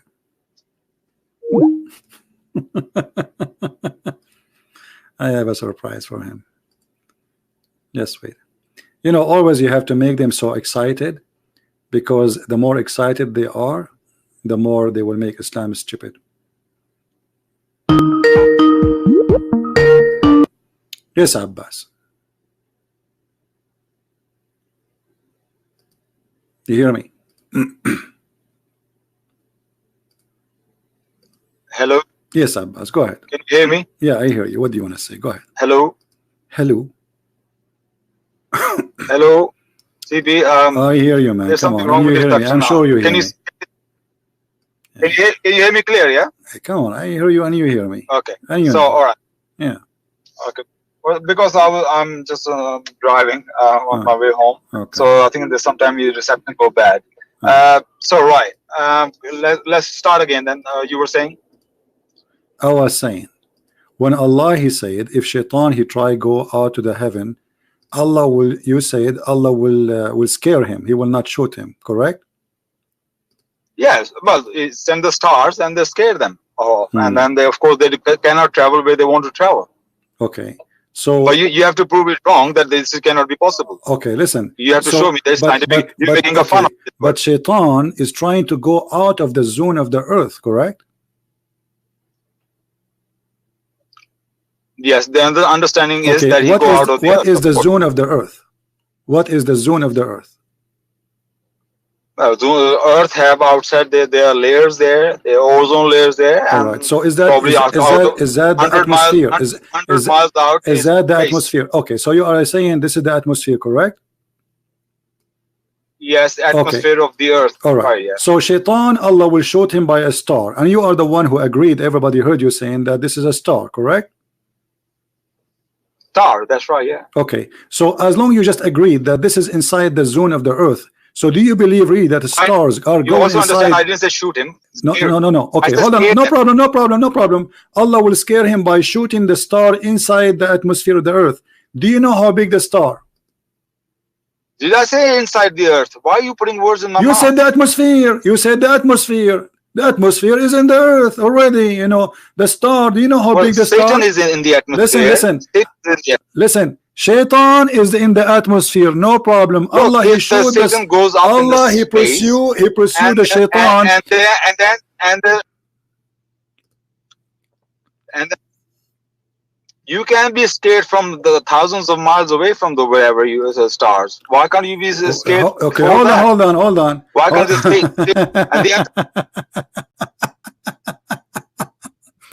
Why are you laughing? So Shaitan, so Allah is scaring Shaitan by seeing a star miles away. I mean, millions of years away. What are you talking about? Hello? You are the one who said that Allah will shoot at him to push him away, correct? Allah, when they go out to seek the knowledge, Allah throw the star and scare them. That doesn't mean the stars are coming into the atmosphere of the earth. Of course, that's what he's saying. No problem. Listen. Nobody's saying that would be. Okay, listen, I will go with you. So Shaitan, he tried to earn the knowledge of Allah. Where is the knowledge of Allah located? Well, whatever the knowledge they want to bring to people. Hold on. You are the one who said, everybody heard you, that Shaitan is still in the atmosphere, correct? In the atmosphere or outside the atmosphere, it can be. I'm open. No, you said you are the one who said. You are the one who said that they are in the atmosphere. Yes or no? No. You say what is how? You say how big the atmosphere is. What is the atmosphere? No, you said he is in the atmosphere. We are recording. Don't do that again, Abbas. What's wrong with you? I did not say. No, you said you just said that everybody is laughing. You said that Shaitan is in the atmosphere, and you said yes, he is in the atmosphere, and you tried to explain to me the layers of the atmosphere. So now, and we agreed upon that, and now you take it off back. Look, do you want me to play backward the recording of the video, so people will laugh at you? If you're not going to have a do you want me to play back do you want me to play back the recording of your voice saying yes, he is in the atmosphere? Okay. Can you rewind it all the way back when I call you? And that's exactly what I said to you. I said they can go in the space, but not without the permission of Allah. No, you said the atmosphere. You said he is in the atmosphere. You said that. Do you see why I hang up on you? Do you see why I hang up on you? You are just like a kid. I'm really. You are not mature, Abbas. You are not mature. You are not mature. Okay, let's go back to zero. I will go back to zero. I will go back to zero. Where is the Shaitan? Is he in the earth or not? From the very beginning, I said to you, they can go out but without the permission of Allah. And then you say, how can they go out in the space? I said, well, where it says that they can't. That's what I'm saying from the very beginning. Now you're trying to corner me on the thing. Oh, so he's in the atmosphere. I say, yeah, he can be in the atmosphere. He can be in space, wherever they are. But they will be scared by those shooting stars. Allah will scare them. Allah will put fear in their heart by the shooting stars or the stars. Doesn't matter where they are. They could be in the space. So don't try to corner me on something which I didn't say. But you said that. You see, I'm letting you talk because people are laughing. Because people heard you saying that Shaitan, he cannot go out of the atmosphere. You are the one who said that. No, I didn't say that. If I said that, maybe I don't know if I said. I don't think I say that. I was answering you. Okay. You say, is Satan in the atmosphere? I say yes, in the atmosphere. That doesn't mean he cannot go out at all. That I didn't say that. Okay. So when Allah he says you cannot leave the zone of the earth without my permission, did Allah give the shaitan permission to go to heaven? If Satan, yes, Allah, if without Allah could give him permission, yes. I showed you that Allah he said to shaitan and to Adam, get down, you and your wife and shaitan, get down. That's right. Is that ban lifted? Yes. Is that ban lifted? They're going to be lived there. They're going to be lived there. That doesn't mean the Satan is not going to try to travel into space. And when he will try to travel in the space, Allah will scare them and he will come back. He will not be able to go further. So yes. So when Allah say get down, that's the seventh heaven or sixth heaven, wherever it is. So if you say get down from here, you could be in the first heaven, you could be in the earth. So this is all our imaginations. We cannot say for certain what exactly it means, but that's for sure. What is the point of this challenge, oh genie and the human being, get out if you cannot without my permission? We never heard a verse in the Quran saying that Allah gave permission neither to man or to genie. Can you show me a verse? Well, no, that's this. No, when Allah says you, if the point was they can never, Allah, the verse will say you can never. Okay, but I showed you. I showed you the interpretation. I showed you the interpretation, and the interpretation agree that this is about that until the judgment day, nobody will be able to leave the zone of the earth. No, that will ultimately that will happen ultimately, but it doesn't say. What do you mean? What do you mean ultimately? What do you mean ultimately? What do you mean by saying ultimately? That on the day of judgment, the earth will be destroyed, and everybody will. Allah, the souls will be taken out, and from now until the judgment day, nobody will be able to leave. Correct? Without the permission of Allah. Okay, but Allah never gave permission. That's why He sent Adam and Shaitan to earth. It's obviously Allah give permission. When He gave permission? When they're traveling in the space. That's what I'm telling you. This is one of the. So you are trying to explain how the Shaitan, how the Soviet Union get Allah busted. You say obviously Allah gave permission. This is what you are saying. Because obviously the Quran is wrong. Allah give permission to them. Where? Show me where it says Allah He gave permission. Allah gave permission to the infidels. No, this is for the yes. Anybody have knowledge? Allah give permission to infidels. What's wrong with that? They are His creation. They are all Allah's creation. In the worldly matters, you can be successful in the worldly matters, but on the day of judgment, they have nothing for them. So if you work hard, Allah will let you whatever you want to earn on the worldly level. Look, Allah even lets people kill their prophets. The bad people kill their prophets. It happened many times. Even children of Israel, chosen people of God, they were defeated by the pagans. Who is the one who make the people kill the prophets? Allah allow it, or Allah He send them to kill them? This is how it is. Allah let this was a test for people. They do evil things, and for the prophet is a martyrdom. No, I'm asking you, who is the one who sent people to kill their prophets? You are changing topic, but I will go with you. Who is the one who sent his people to kill his prophets? Who is the one who sent that, Shaitan or Allah? Can you? I don't know what you mean by that. Don't tell me. You know. This is why you are not answering, because you're afraid. Who is the one? You said even Allah allow. You said Allah allow people to kill even His prophet. Did you say that? That's right. Yes. Okay. Allah allow it, or Allah He sent them to kill His prophets. Allah sent people to kill His prophets. Thank you, guys. Did you hear this? Allah He no. You said. I'm asking you. Did you say Allah sent people Allah sent His people to kill His prophets? Yes or no? Okay. Show me. I don't know. I don't know. No, give me an answer. Don't tell me. Show me. Tell me the answer. Yes or no? I don't think so. That's true. That Allah sent people. Why not? To kill His Why is that true? Why is that true? What's wrong with that? If Allah He sent somebody to kill His prophet, what's wrong with that? Not to my knowledge that Allah sent to kill His prophet. That doesn't make sense. That's not the question. What's wrong with that? Let us say Allah He sent somebody to kill His prophet. Does that make Allah a bad person for you? It's like me sending to kill somebody, really good human being. Okay, so that's not good. That's evil. That will not be right thing. That will be evil. Okay, thank you, guys. Did you hear this? Chapter 6, verse 112. Chapter 6, verse 112. It says Allah is the one who sent those enemies to the Prophet? Read it. Allah, chapter 6, verse 112. Chapter 6, 112. Okay, let's read it. Allah sent people to kill his prophet. Okay. And so it is that against every prophet we have set up the evil ones from among men and jinn. Some of them inspire others with specious speech only by way of delusion. Had it been your Lord's will, they would not have done it. Leave them alone to fabricate what they will. So I didn't see the word kill here. But Allah sent people to kill his prophet. He is the one who appointed the enemies. All the enemies. What the enemies going to do? What the enemies will do to the prophet? And by the way, translation here, they are adding things that's not in the verse in the English. Okay. Show me the word kill. They say that Allah sent people to kill his prophet. Who is the one who will kill the prophet? The enemy, correct? Yeah. Okay. And those are the wrong. All the enemies, with no exception, all the enemies are appointed by Allah. Does it say that? Now you're playing with words here, right? No, it doesn't.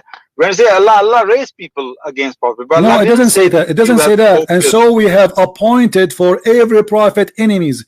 So every prophet, Allah appointed enemies. So those enemies, and if it's not Allah will, they will not do that. Read it. No. What happened then among those enemies? Some crossed the boundaries. They crossed. Listen. The limit. Why Allah? You are the one who said to me a second ago. You said it's not right to do something evil to my prophets. You are the one who said that to me, correct? You said this is wrong.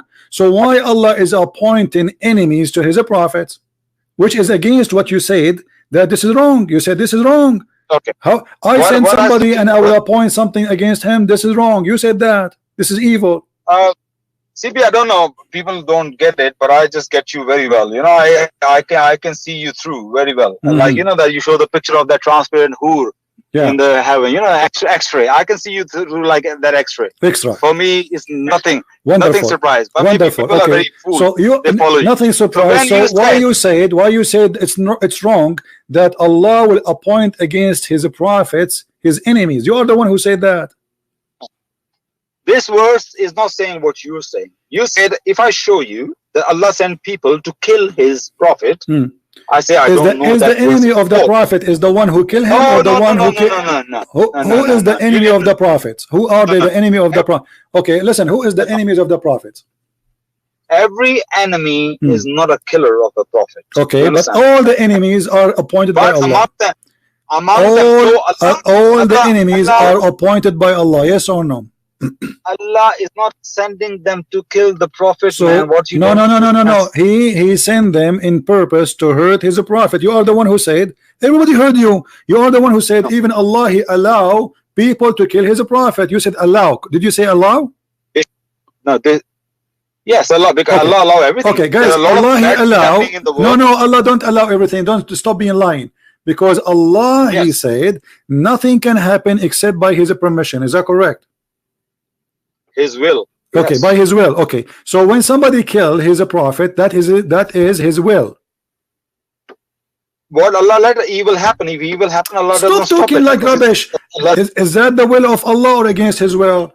Allah, he says nothing bad happened to you, but it is the will of Allah. Do you agree? When Allah says nothing happened against the will without the will of Allah, that means Allah let it happen. That doesn't mean Allah wanted that to happen. Okay, but here we have Allah appointed enemies to his prophet from shaitan and from mankind. Does it say appointed? Yeah. Okay, what appointed mean? Explain to me. Your English better than mine. What appointed mean? Appointed here means Allah let the opposition. No, that's a lie. Appointed doesn't mean he let. It's mean he hired them. No, it doesn't mean that. Are you stupid or what? Are you stupid or what? Appointed mean he let it happen or he hired them. Show me the word appointed here in Arabic, please. But you don't know Arabic. It's very important. Well, I have my sources. I have my sources. Seriously, I have my sources. Go ahead, Baz. Go. Read it in Arabic so we can laugh. I want to hear you. Okay, 6:112. وَكَذَلِكَ جَعَلْنَا لِكُلِّ نَبِيٍّ عَدُوًّا شَيْطَانًا الْإِنسِ وَالْجِنِّ يُوحِي بَعْضُهُمْ إِلَى بَعْضٍ Stop, زُخْرُفَ Abbas, people will laugh الْقَوْلِ. at you. Come on. This is embarrassing. What are you doing? Now, okay, what you get from this? What it says? I'm looking at the word appointed. What do you mean looking at the word appointed? Ja'alna. Are you talking about Ja'alna? Is it Ja'alna is appointed? Maybe, I don't know. What do you think? No, you tell me, because I didn't use the English translation I'm reading. In that, he says, and thus we made for every prophet an enemy. Okay, does it say made? Did you say the word? Did you say the word made yourself? Did you say we made? Made, yeah. Allah, okay. Allah so, make everything. Guys, let us replace the word like appointed by made. What is different? The made mean Allah has created them as well. The enemies, they also no. He made them the enemies. He made them. What he made them? What he made out of them? He made them enemies. Let's read that again. And thus we made for every prophet an enemy, devils, the mankind and the jinn, inspiring some of them to others decorative. So Allah has created them, and they are the enemies of the prophets. Yes. No, he made them. He made them the enemies of the prophet. Yes or no? Did he made them to be enemies? Well, how they become? No, did he make them that this is their job? Did he make them? Did he make them an enemy, and this is their job? As Allah, he made them to be an enemy. They are the enemies. Yes, but this is all creation of Allah. This is not the question. This is not the question. Did he made them? Did he made them an enemy? He made them to be the enemy. He made them. He designed them. He created them for a reason, to be the enemy of the prophet. Do you agree with that or not? The word ja'alna means made, yes. Okay, so he made them. This is what he created them for, right? Let me read more translation. No. Okay, translate. Do you want me to open the? I don't want to go down on the Do you want me to open the interpretation for you? What do you want? Oh, interpretation will do very well. Yes. Okay. Yes. Interpretation would do good, guys. I'm looking at the word ja'alna, exactly what it means. So he said interpretation would do good. Okay, let's go and find the interpretation. Okay. Make us could be another word, is make us, not necessarily made. Okay, this is the interpretation. Here we go. This is Tafsir al-Jalalain. Read for me in the screen, please. Go ahead. Actually, I got Jalalain on myself. No problem. Read the Jalalain. That's wonderful. He got a Jalalain there. I got a Jalalain here. So we are part. That's right. Yeah, absolutely. Why not? Read the Jalalain. And so we have appointed. He used the word appointed in the interpretation, but translation of Sahih International says made. Okay. So we have appointed to every prophet an enemy, just as we have appointed these your enemies. And this other one, an enemy, is substituted by the following shaitan devil. Devils, the rebels of mankind and jinn, who inspire, whisper, fine speech to each other, the falsehood, and that is disguised as such in delusion. That is in order to delude them. Yet had your Lord willed, they would never have done it. That's the whole main point. That means Allah let it happen. But if he doesn't, does it say that he is the one who appointed them? It started from saying that.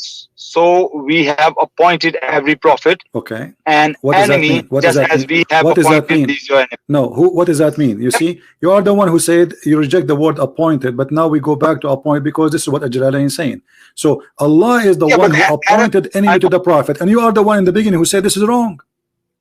Arabic word doesn't use the word appoint. That's what I'm saying. Arabic word, it says that وَكَذَلِكَ جَعَلْنَا, and therefore we made for every prophet his enemies. He is the one who made them. He created them to be enemies. This is their job. And I told you that is because Allah let it. All right, listen. Let me ask you. Did your prophet have a shaitan who give him command and he is sent by Allah? Yes or no? That's the hadith you read, isn't it, many times? I'm asking you, yes or no? And this, so we are trying to explain. Yes, okay. So did the shaitan? Hadith says that, but the understanding of the hadith is not what your understanding is. No problem. Well, your prophet will explain it to us. Allah, he sent shaitan against his prophet, yes or no? According to this verse, yes, they are the enemies. Allah make them in that way. They are the enemies of the prophets. Thank you. And that's the test. But in the beginning, remember, you are the one who said this will be wrong. Everybody heard you. Now, so so Allah, he did wrong against. I say you said your understanding was wrong. No. You said no. I asked you from the beginning. I asked you from the beginning. You spoke about killing the prophets and harming the prophet. I said, okay, who is the one who appoint those who will harm the prophet? Is it Allah? He says no, because that will be wrong. Everybody heard you. It's recorded again. Now listen, how Muhammad, how Allah, okay, Allah, he appointed for every human being, including the prophet, Qareen. Is that correct? Qareen. Let me correct you. Did your prophet appointed Qareen? Yes or no? Did Allah, he appointed Qareen?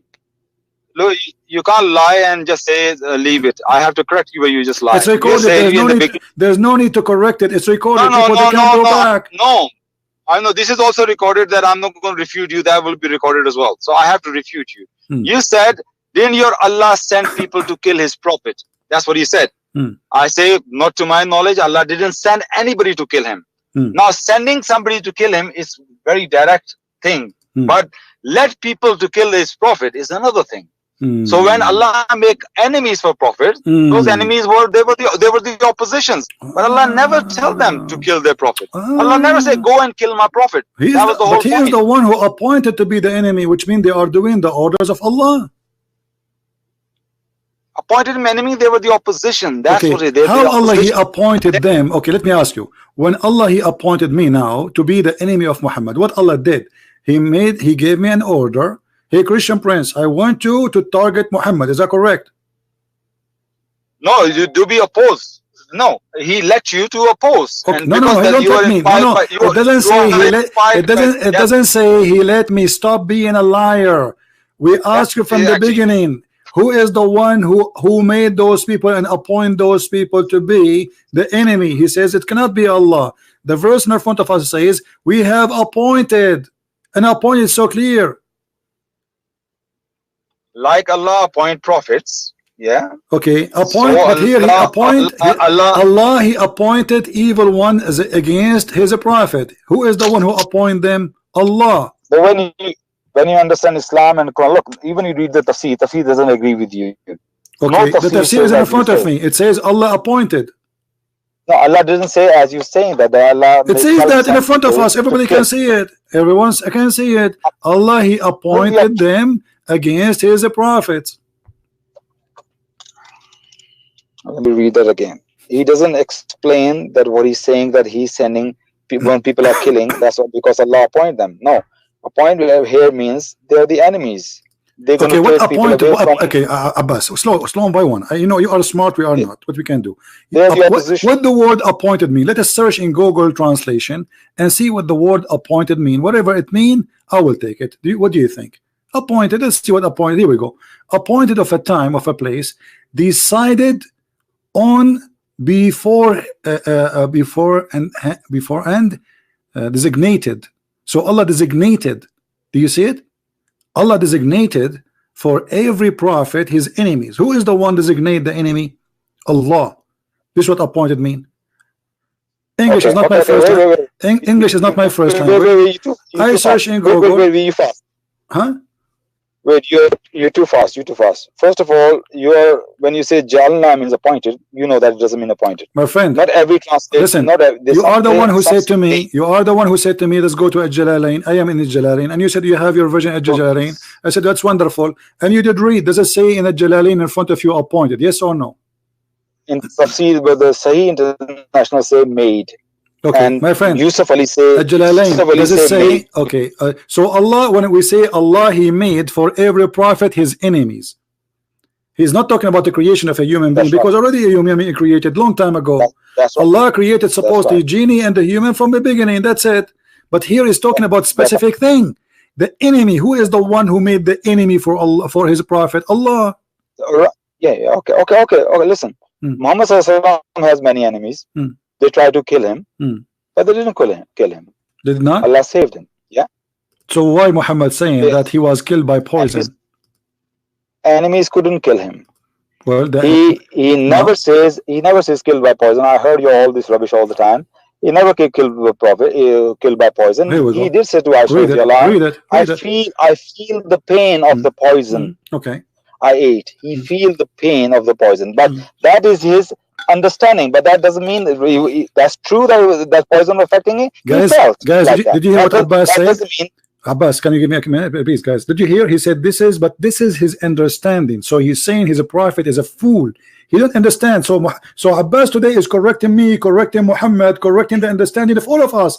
The understanding of Muhammad is stupid. The understanding of Christian Prince is stupid. The only one is smart here is Abbas. So Abbas, please correct the understanding of your prophet. Your prophet saying this is how he feel. He is dying because of the poison he ate at Khaybar, and you are saying this is his understanding, which means you are right and Muhammad is stupid. Can I answer? Go. You see, I listen to you very patiently. I let you speak because you speak a lot of nonsense. Go ahead. Do you know poison he had in Khaybar?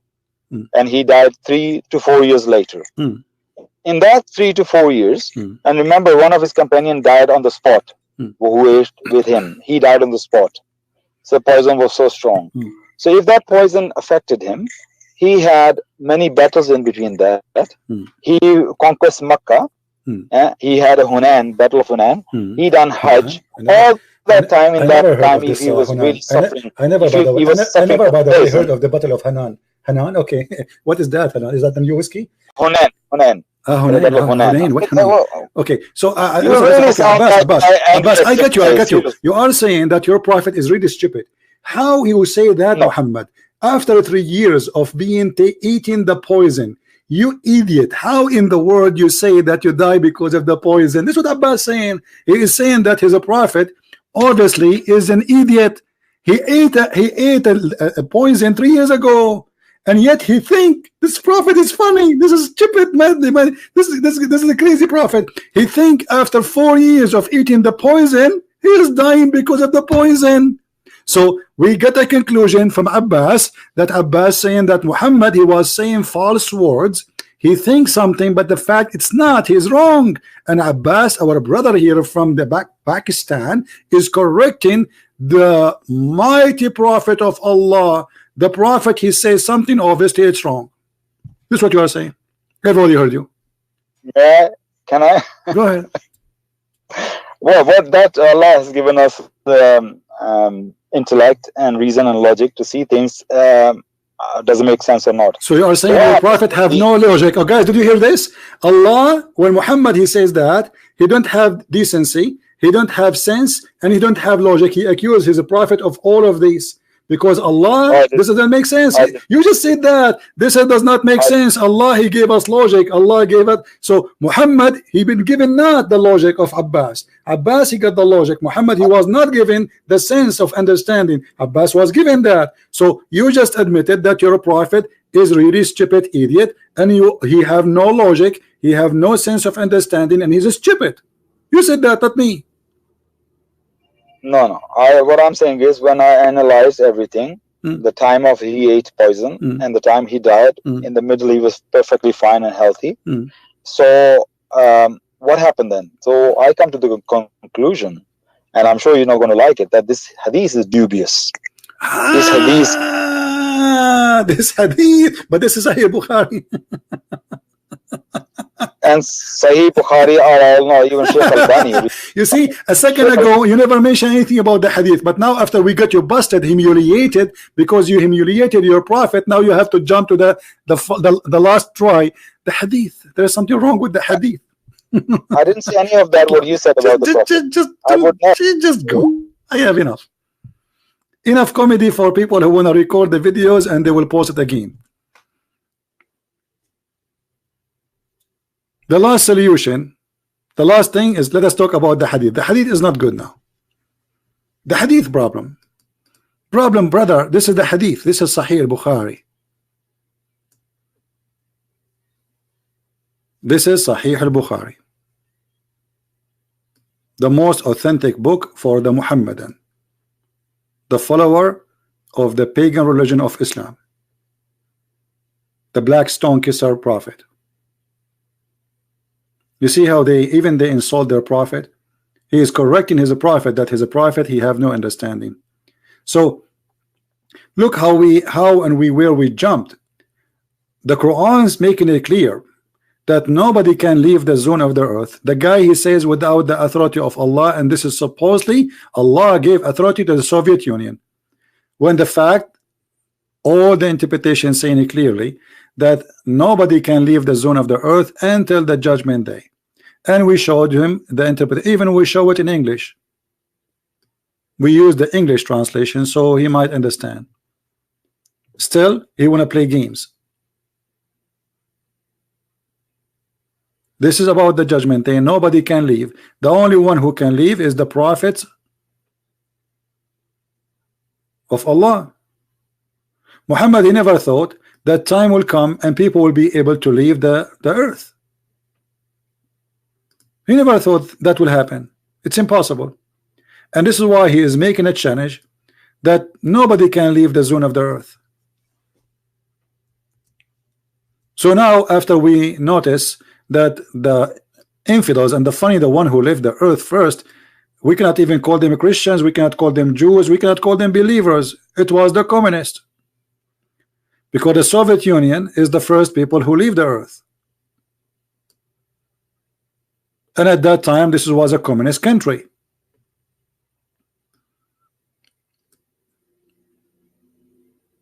So when Allah he says nobody can leave the zone of the earth, he is saying clearly that we made the sky protected roof and nobody can leave this earth.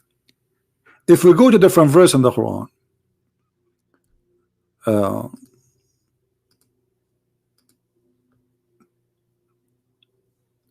Muhammad, he imagined the earth as a flat land surrounded by mountains, and that mountains is like a fence.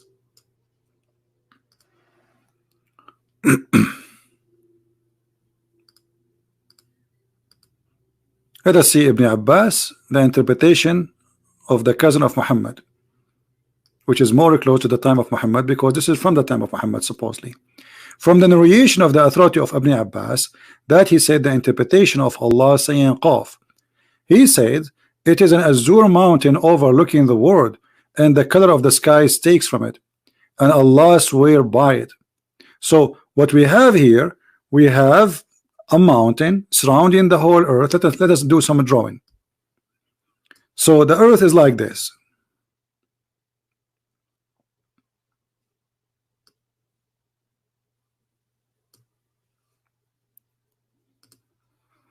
This is the earth, and then there's mountains around it, and this mountain is blue from all corners. We need to make a three-dimension wall, and this wall is blue. This is why we cannot see it, and the sky is taking its color from this blue azure mountain, as you see in the screen there. Where the sky taking its color from? From this wall, which is mountains surrounding the earth. So we cannot leave the zone of the earth. Why? Because we have mountains as fence. And we cannot leave the zone of the heaven, because why? We have a protected roof. And if somebody try to leave the zone of the earth or the heaven, Allah will shoot him. And this is simply what the Quran is saying.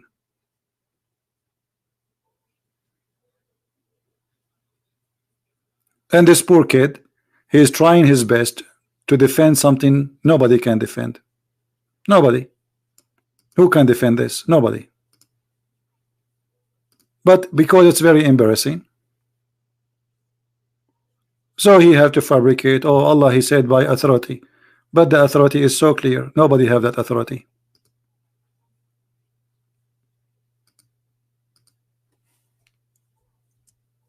Nobody. And the Quran is so clear saying that nobody can go. If you try to go out of the zone of the earth, Allah will shoot you. And actually this is the purpose of those stars.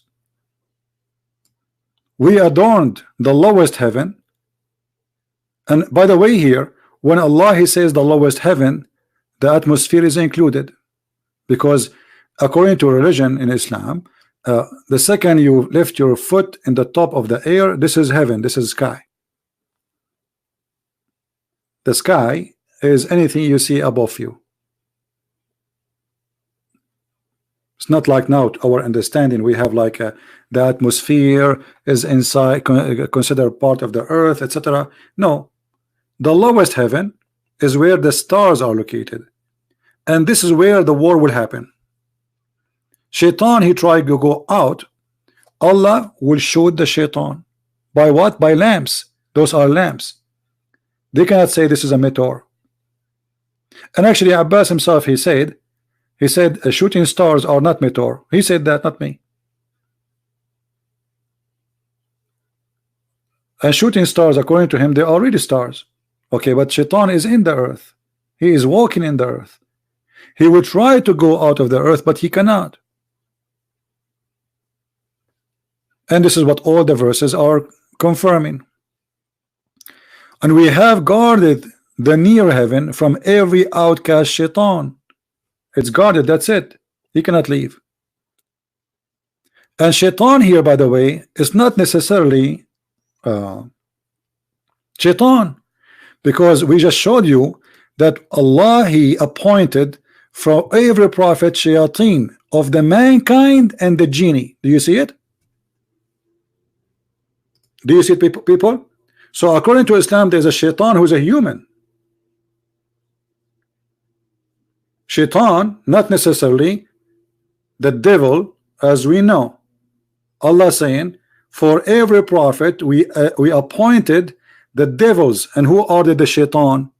And the word in Arabic, by the way, is not the devil. The word in Arabic is Satan's, shayateen. And actually he started with shayateen al-ins, the satans of a human and the satans of genie. So the challenge in the other verse was for both. Oh, the one, the genie and the mankind, go out of the zone of the earth if you can, but you cannot. Do you see it? And I did not really have patience to tell him to the end this, because I thought maybe I can have patience more to speak to this kid. But when he said that his prophet was wrong about the way he died, I could not take it no more, because this is really, I mean, I don't know if this guy he will be able to go to speaker corner. The Muslims will make fun of him. Do you see it? So the challenge is for both. The shaitan is not necessarily, according to the Quran, is a genie. It can be a human.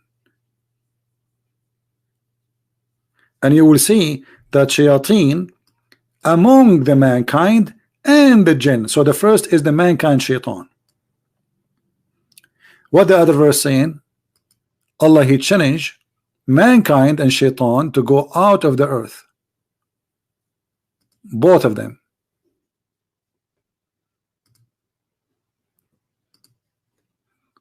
Where is the verse? Let us go there. Too many pages open. You cannot even find what we are talking about. Let us go.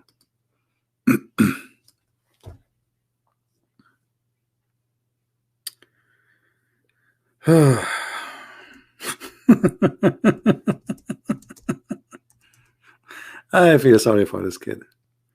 Yeah, you know, I mean, he's trying his best.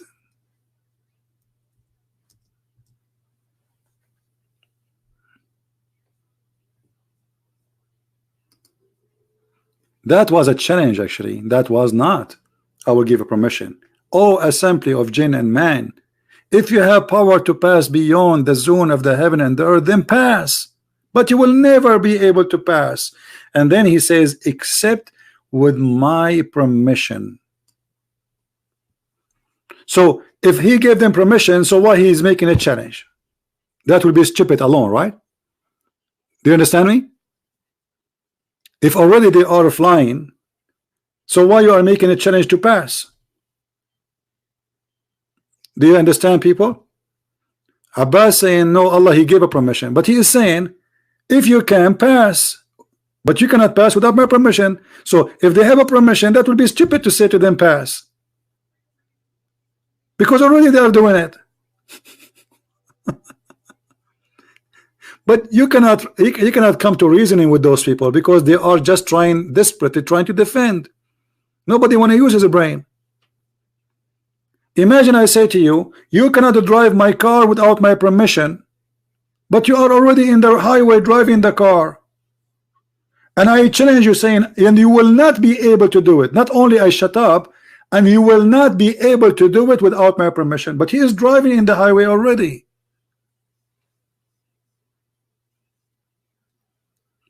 A lack of intellect, a lack of intelligence, and this guy, he went so far to the point he accused his prophet that he is silly and he don't have sense of understanding and he is not logical, because his prophet, he ate the poison 3 years ago. So how he died 3 years after?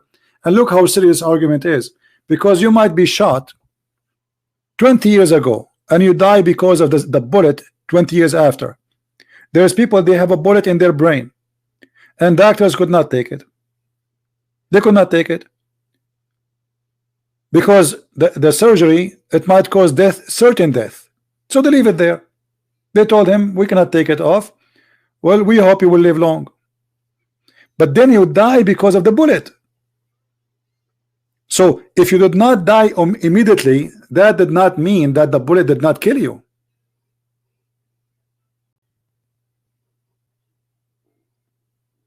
He died by the poison. And if Muhammad, he says, I died by the poison, who are you to tell him no, you are wrong?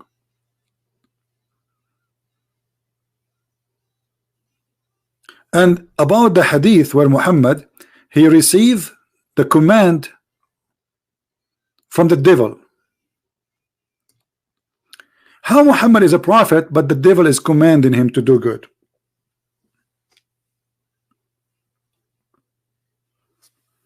Any Muslim can explain to us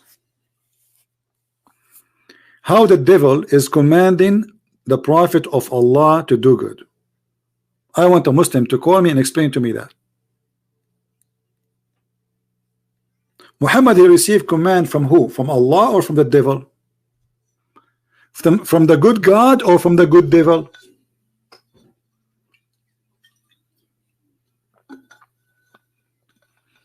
Anyone can tell me? Muhammad, he received commands from the good God or from the good devil?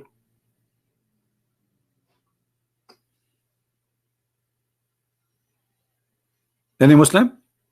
The hadith in front of you is saying that Allah appointed for every human being a genie, a devil, shaitan actually. And the companion, they said to Muhammad, and to you too. And guys, do you see when this guy, he says that Allah appointed, does not mean he is the one who designated them. Allah, he created all mankind. No.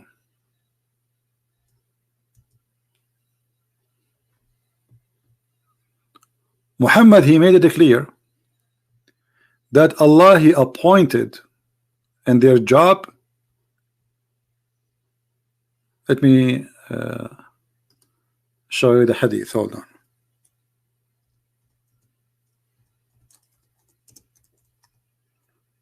This guy is a poor guy. He have no idea what he's talking about.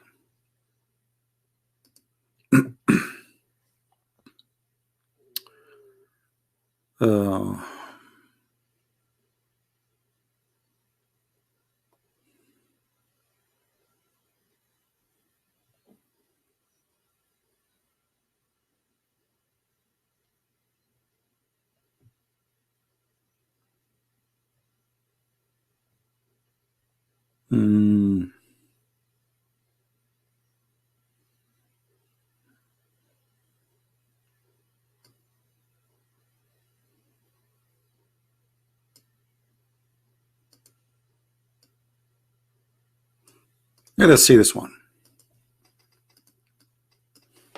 I'm just trying to find something we can find in English so you guys can read. When any one of you prays, he should not allow anyone to pass before him, and if he refuse, he should be then forcibly restricted, for there is a devil with him. This is from the job of Shaitan. Shaitan, his job is to come and try to bother you. Actually, even Muhammad, he said, when a Muslim he pray, he take hair from the anus of the Muslim. But I don't think I can find such a thing in English.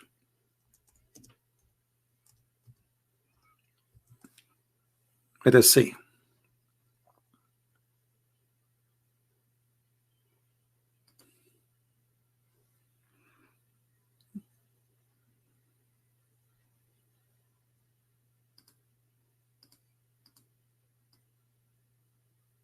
Yeah, I don't think I can find this one in English, but we will try to translate from the Arabic. Yeah, I see. Okay, this is the Arabic version of it.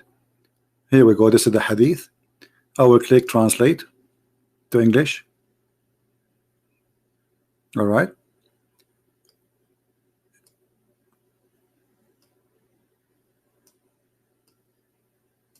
The devil come to you when you are in your prayer, taking hair from your anus, not from his mind. Translation is funny. So he take hair from your anus, and he will not stop until he make you fart, and he hear the voice of the farting. You break wind.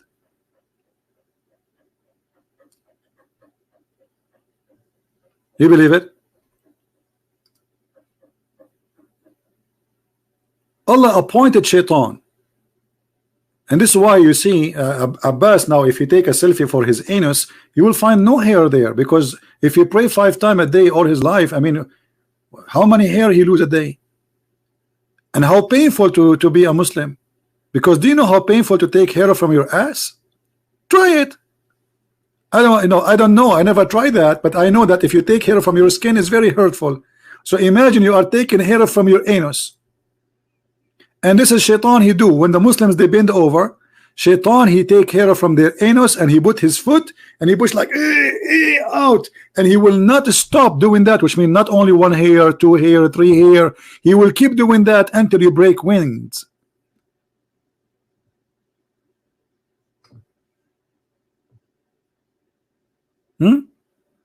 This is Islam. This is Islam, my friend. Sadly, we cannot find those things in English, you know.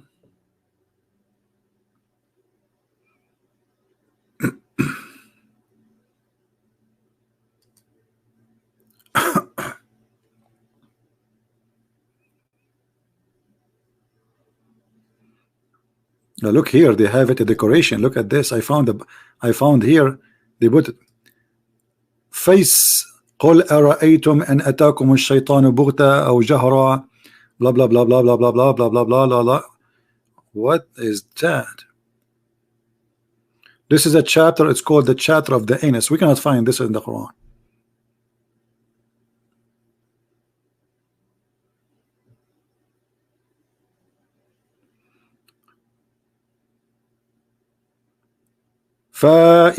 فياسين قل أرأيتم أن أتاكم الشيطان بغتة أو جهرا ليلهوكم عن إقامة الصلاة بهاجس غبرا إذ يخوض في أدباركم, when he go into your anus, فأعرض عنه حتى لا ينفذ صبرا. So please stay away from him, otherwise he will lose his patience. كي لا يكسفنكم الشيطان فلا تقعد بعد الضرة جبرا. I don't know what is this. What the heck is this?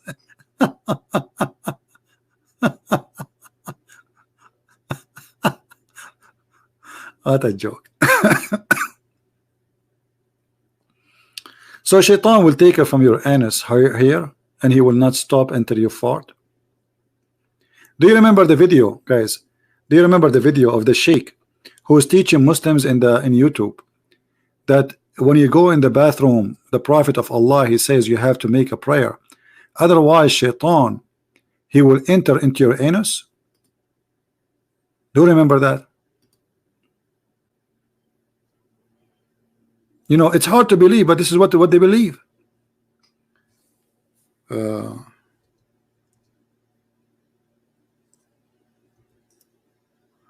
I don't remember what the name of the video was.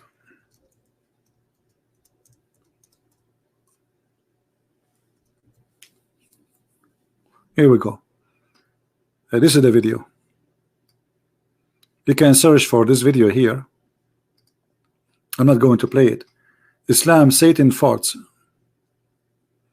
The guy in the video, or you can maybe you find the original video. I don't know. I don't remember what was the original video was about Satan farting. But it's not really about Satan farting. It's about Shaitan fart, and about Shaitan, he will go inside your anus and he will block it. Find the original video. If somebody have it, you can post it later in the comment. And actually Muhammad, he said it clearly that Shaitan, each time he hear the prayer of the Muslims, he start farting. You see the Muslim trying to convince us of science and the Quran, etc. But they will not show you this.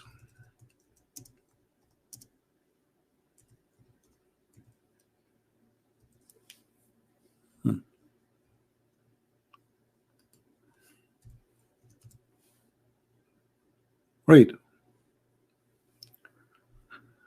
When Satan he hear the calls of the prayer, Allahu Akbar, Allah, he turn back and break winds.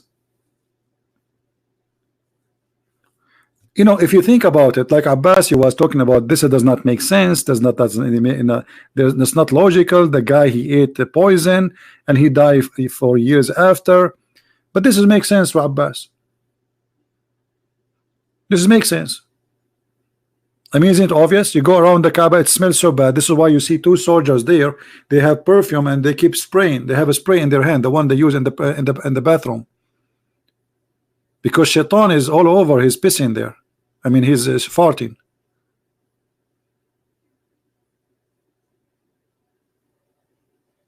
A Muslim, he prays, Shaitan, he fart. And what the purpose? Shaitan, he don't want to hear the Muslim. I mean, come on.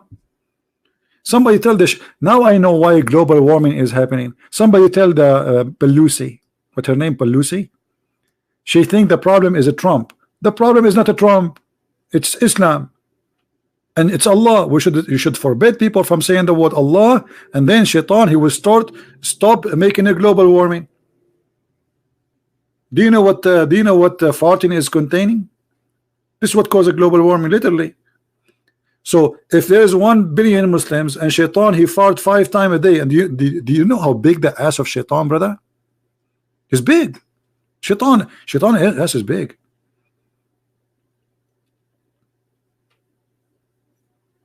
This is logical. I mean, this is all the logic there. I mean, this is Allah and this is the religion. This is Islam in two words.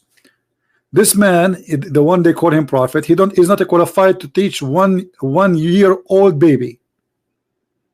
Imagine you go to a university and the professor, in the same first day you meet him, he said to you, when you mention the name of etc., Shaitan fart.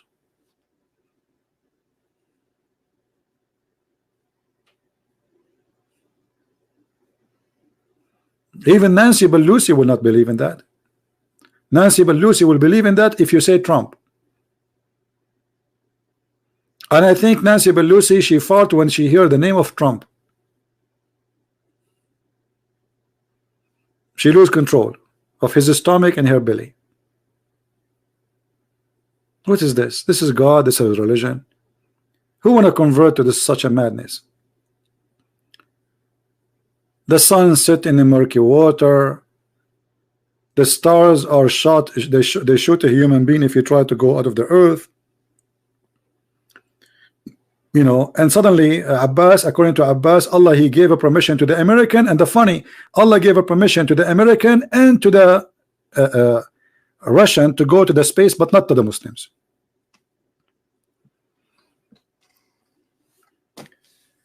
Anyway, I think we have enough for today.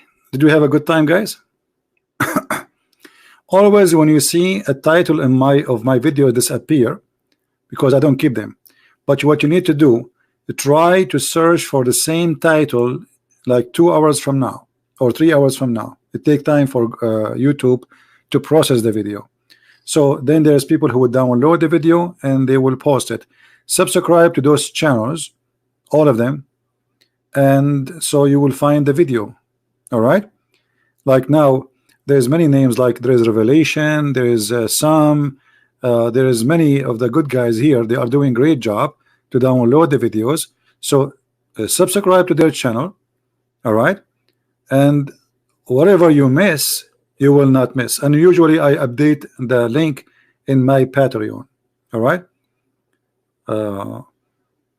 so because people, they come and say, where is our videos, where they gone? Where, like, we have a video, we don't see it no more. And you know, I just remember actually one of I think Revelation, he did that. You remember last time Abbas, he called me, and Abbas, he said he did not say that he said because they are arrogant.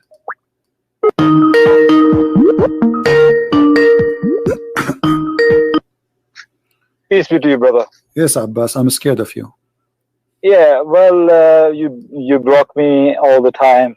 No, because you're a kid. You're a kid. Aren't you the last time the one who said to me? Hold on. Aren't you the one last time who said to me that the Prophet says, don't say peace to those who are arrogant in Islam, against Islam? Yes or no? I don't know. I never said that. I never said that. Did you hear it? I never said that. To make it short, I'm not going to play the whole video. Then the one who made this video, he looked for the older conversation between me and Abbas. And this is what Abbas said. Let us see. Yeah, two series I read. In the two series, okay, is this people come from, I think. All right. Okay, what those people did? Did they throw rocks at your Prophet? What they did? They came. They were leaders. Even they were two brothers. What they did? And what they did? What they did? Back. One of them came back. He decided to become Muslim. Okay. And so what? So did they do any harm to your Prophet? Well, they were arrogant, and arrogance is. So if you are okay. They were arrogant, but he just said to me, I did not say that. This is what this guy is. This is why I say he's a kid. He says something, after 2 minutes he said, I did not say that. Abbas wanna call? Okay, let's take Abbas.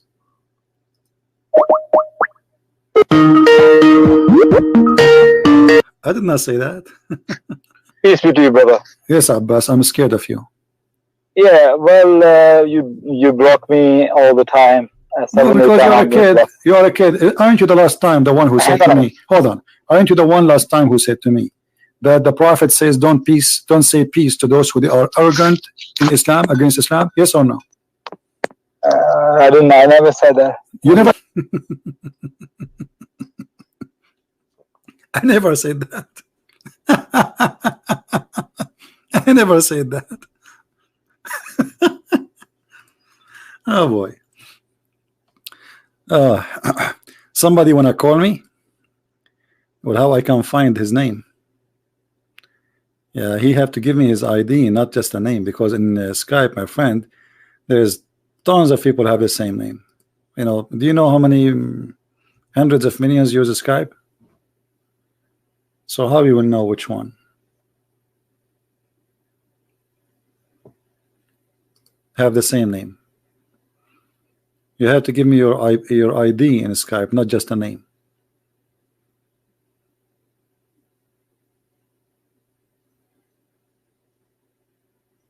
I searched for the name. I found 3. At least, actually, you know what 3? You click at more, you see more and more and more. Like, look how many. Man, there's hundreds with the same name.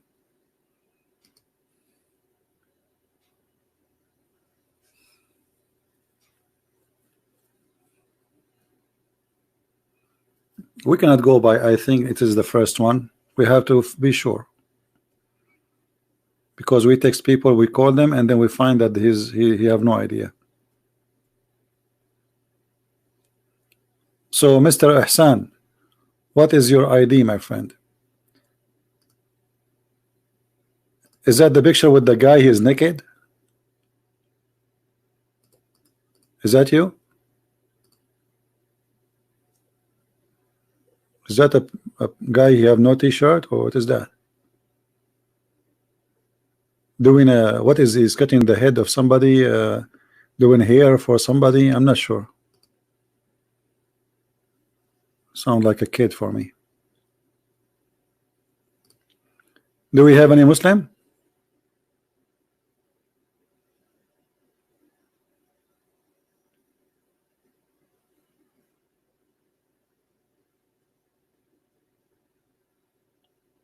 Any Muslim here?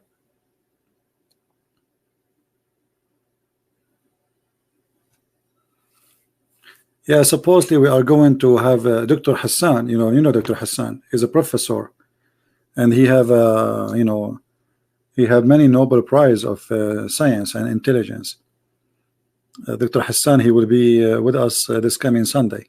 So get ready for additional comedy show. This guy, he's far beyond Abbas. He's more smart than Abbas.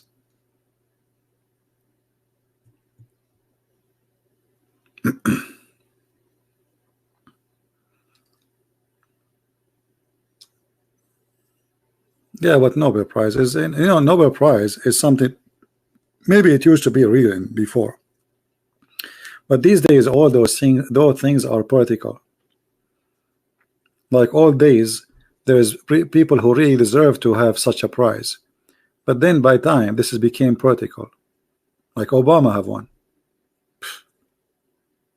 You believe it? Obama have Nobel Prize for what? What exactly he did? So this is garbage anyway.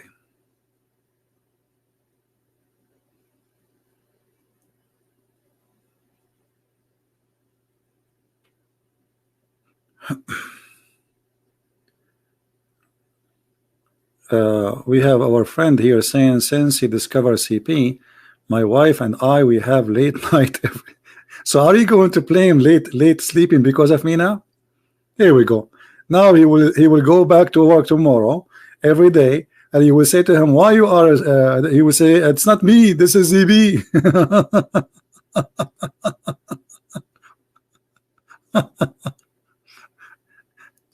Once a lady, actually it was a guy named in Paltalk. I used to open a chat room in Paltalk, and then I got a PM from this guy, PM me in private message, saying to me, because of you we are going to divorce.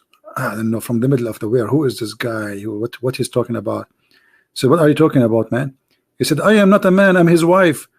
My husband, he stay in your chat room for 10 hours, he don't leave, he don't talk to us, he don't sit with us, he don't eat with us, he eat in the front of the computer, he drink in the front of the computer. We said to him, he said, bring the sandwich here, bring the tea here, we are going to divorce because of you.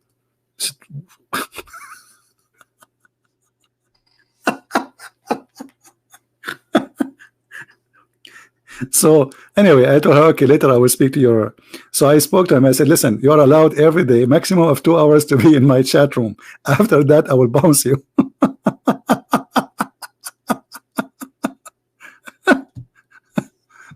And honest to God, I got a timer next to me. I time it for the second he entered the chat room.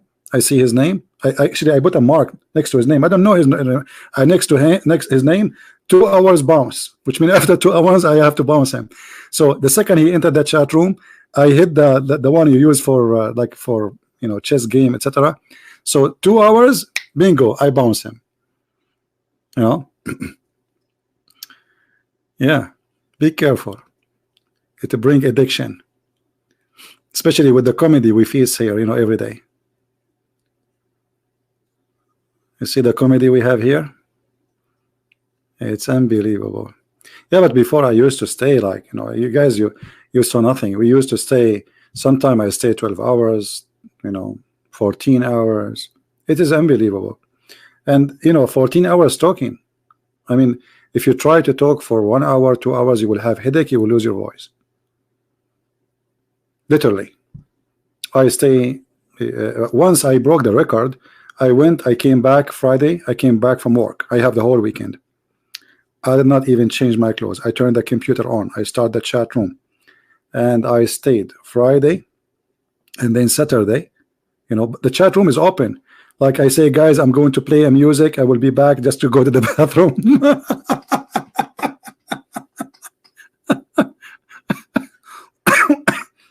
People go to sleep. They come back. Still a Christian Prince debating Muslims.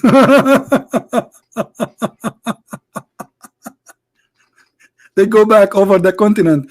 People, they are in Japan. People, they are in Malaysia. They have people come because they have different time. You know, some people have night, some people have day. It doesn't matter. You come to buy the chat room. It's open, and it's only. I have admins who help me. You know, like hold the mic for a second. I have to go to the bathroom or etc. or make a sandwich, but non-stop. Anyway. And we did really a lot of work, and a lot of Muslims left Islam in Paltalk. And actually, the one who brought me to Paltalk, it was the Muslims. The Muslims, they challenged me to come to Paltalk. If you are a man, come to Paltalk. So I said, okay, I'm the man. The reason I wrote books, it was the Muslims. They said to me, if you are so much knowledgeable about Islam, how come we never heard that you have a book? So I said, okay, let's have a book. The Muslims is the one who said to me, I will challenge you to make a video on YouTube. I said, okay, let us make YouTube.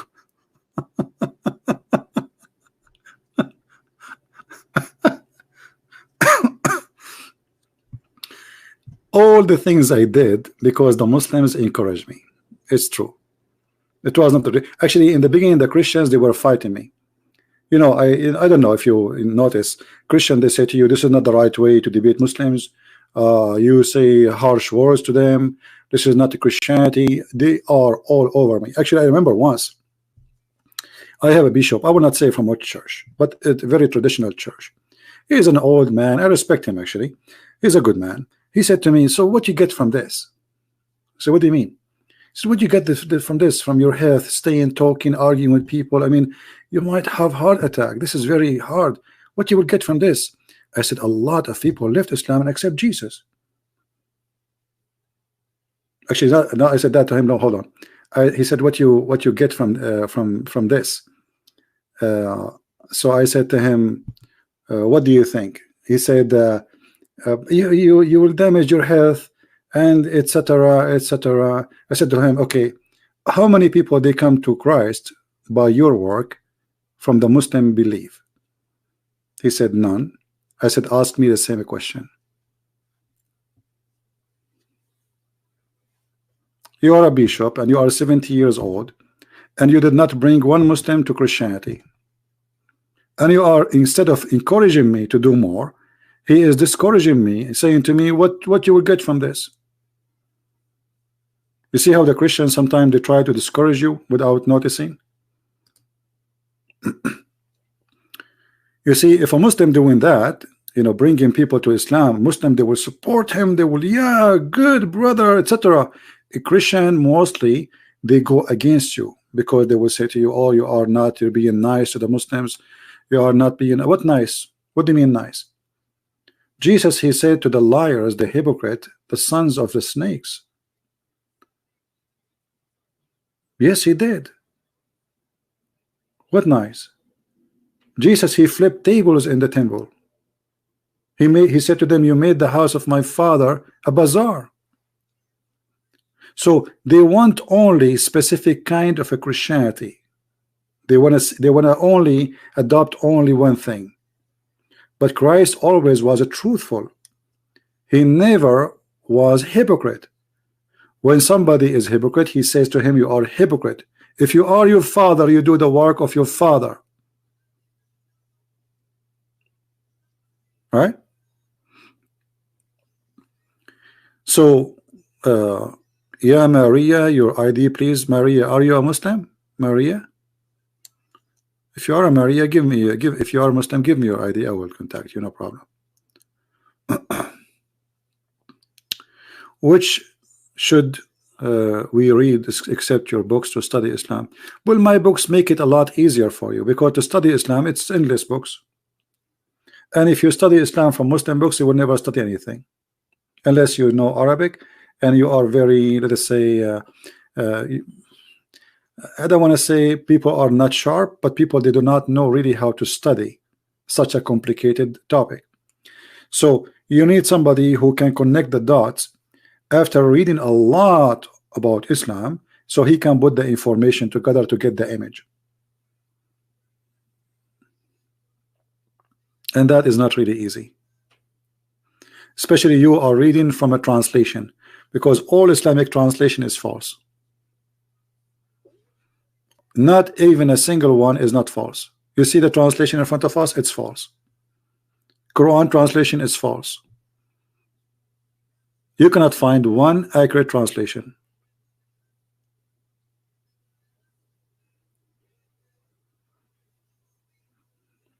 And the translation, most of them, they are meant to defend. And like, if we go to Ibn Kathir in English, this is Ibn Kathir.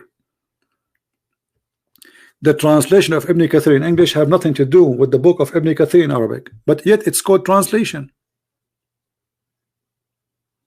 Yeah, actually, I'm working in a Quran translation, but it's going to take me time because I'm spending too much time. I'm working in many books at the same time.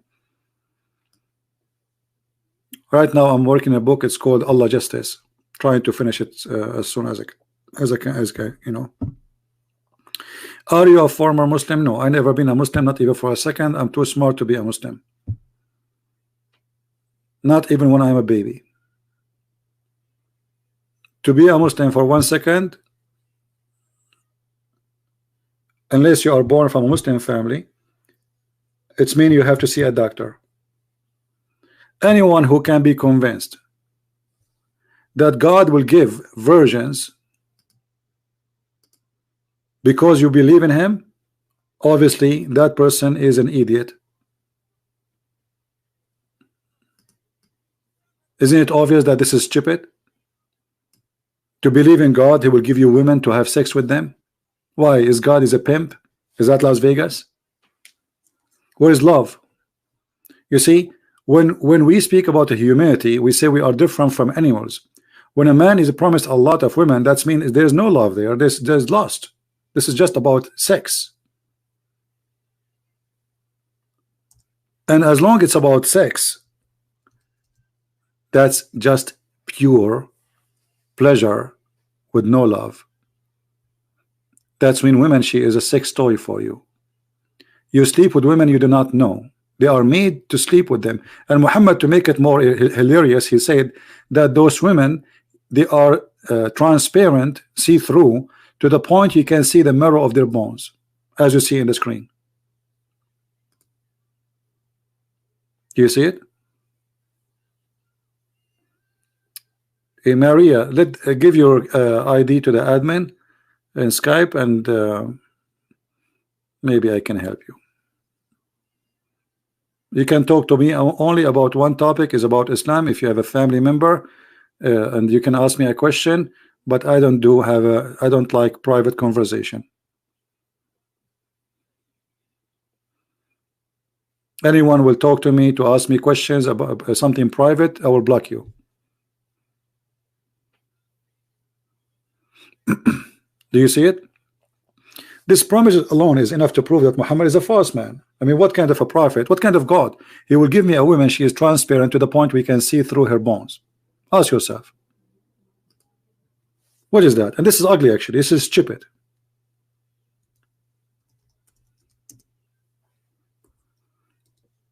Imagine I come to you and I have an image in my hand, and I say, if you believe in me, I will give you this kind of woman.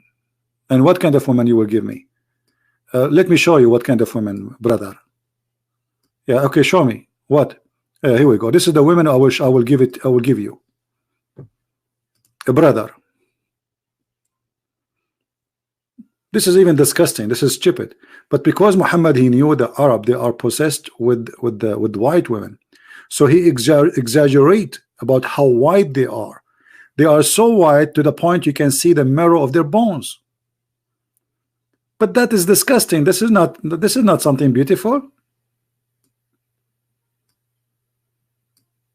You know what I mean? I don't know how many of you will convert to Islam now after you see this. Look at this position. Unbelievable. Oh, look at this one. Man, I'm getting sweaty now. It's not good to be single these days. Oh boy. I think I'm going to replace it because I feel like converting to Islam now. This is too. Look at this one. Oh boy. Oh man. Oh, it's winter. It's cold here, but it's getting really hot. This is what the prophet he promised. This is exactly what the prophet he promised. Read it. Read it. I'm not making things up. This is exactly what he said. He said they are transparent. You can see the marrow of their bones. I'm not making things up. This is a prophet of God. Those Huris, they are so beautiful. And okay, what makes them beautiful? They are so beautiful to the point they are transparent. You can see the marrow of their bones of their legs. You have to be really crazy to believe in such a cult. You have to be a person who suffers from mental illness.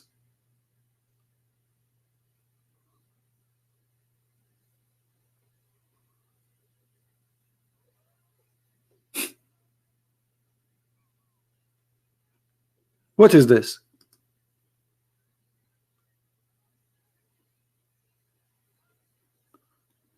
Furqan al-Haq. Yeah, Al-Furqan, yeah.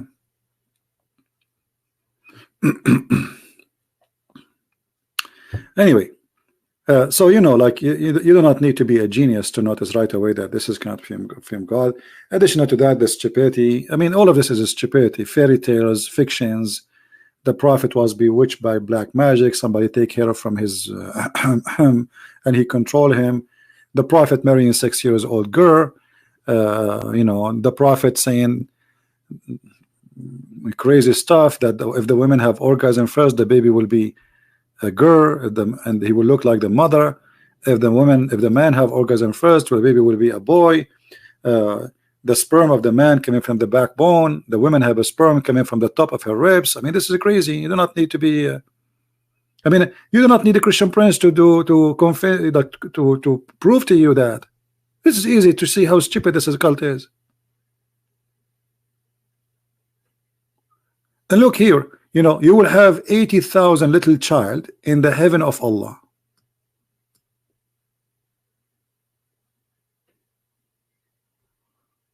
$80,000 little child.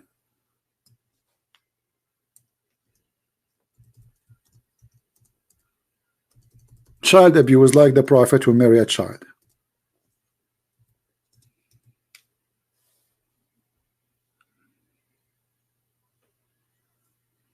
$80,000. Who in the world want to believe in such a garbage that somebody, because he prayed to God, God will abuse 80,000 human being and they are children's to make him happy? What the happiness in that, to have 80,000 in my palace and they are children's? So what Islam tried, this is why you see those ISIS, they are crazy. They want to go and kill themselves. Why he want to live in this misery in this earth? Why he want to live here? The women are waiting for him, and each time he have sex with them, Allah, he will put his finger and he will make them virgins. This is why they want to die.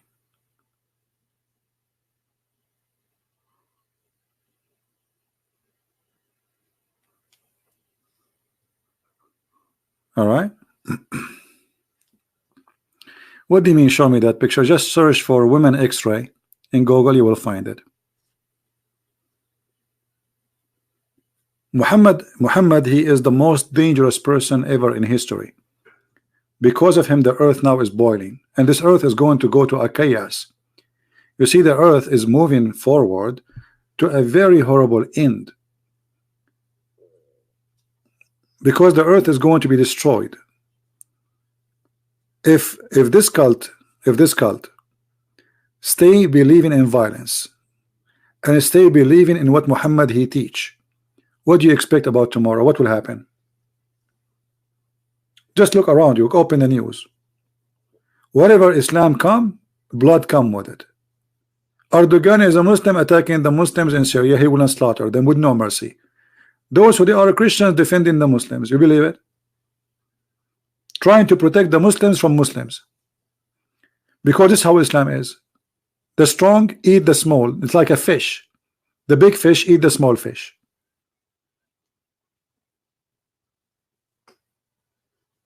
War in Saudi Arabia, war in Yemen, war with Iran, war with Afghanistan, war with, I mean, name a place.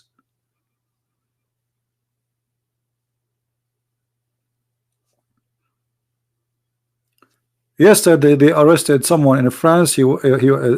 Some group, they are planning to do the same as 9/11, but in France. The day before it, they arrested a woman. She is from used to be from the Muslim Brotherhood, and she was planning to destroy the biggest church in France. This is how this cult is. So this is not just about a person who believe in versions and no, this is affecting your life. Do you know how much money your government, which means how much tax you pay yourself just to protect yourself from Islam? You see, the hypocrite, the leaders, they don't say we all have security in the airport because of who? Because of the Buddha? No. Because of the atheists? No. The Christians, the Jews? No. Because of Islam. This is the truth. But nobody want to say it. Before 9/11, I used to go to the airplane to the door and nobody asked me who you are, even though I am an Arab and I am a Middle Eastern. And I look like a terrorist, literally. This is why I don't look in the mirror. I get scared. I go in the elevator, I say good morning, nobody answer because people get intimidated. I say good morning again, nobody answer. Like what the heck? Good morning, nobody answer. They start looking like at the ceiling and the ground. The guy he opened his phone, try to look there. I'm not there. Like I am a ghost. Nobody see me. Like good morning, nobody answer.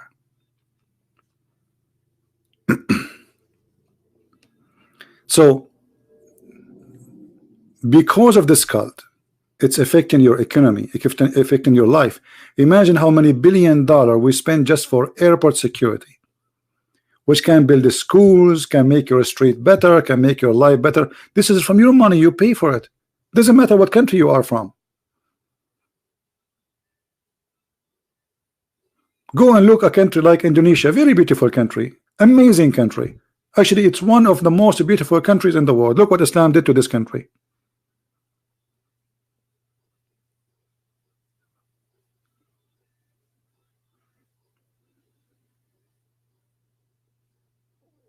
This is the truth. You see, if I go to an area have Buddhas, I'm not afraid. You know, why they want to do anything to me? For sure, there's a criminals everywhere. There are thieves, there's a criminal, but this is not what we are talking about. At least those people, they want to kill you to take your money or etc. But this is different. There is somebody rejoice for attacking you just because you are from different belief.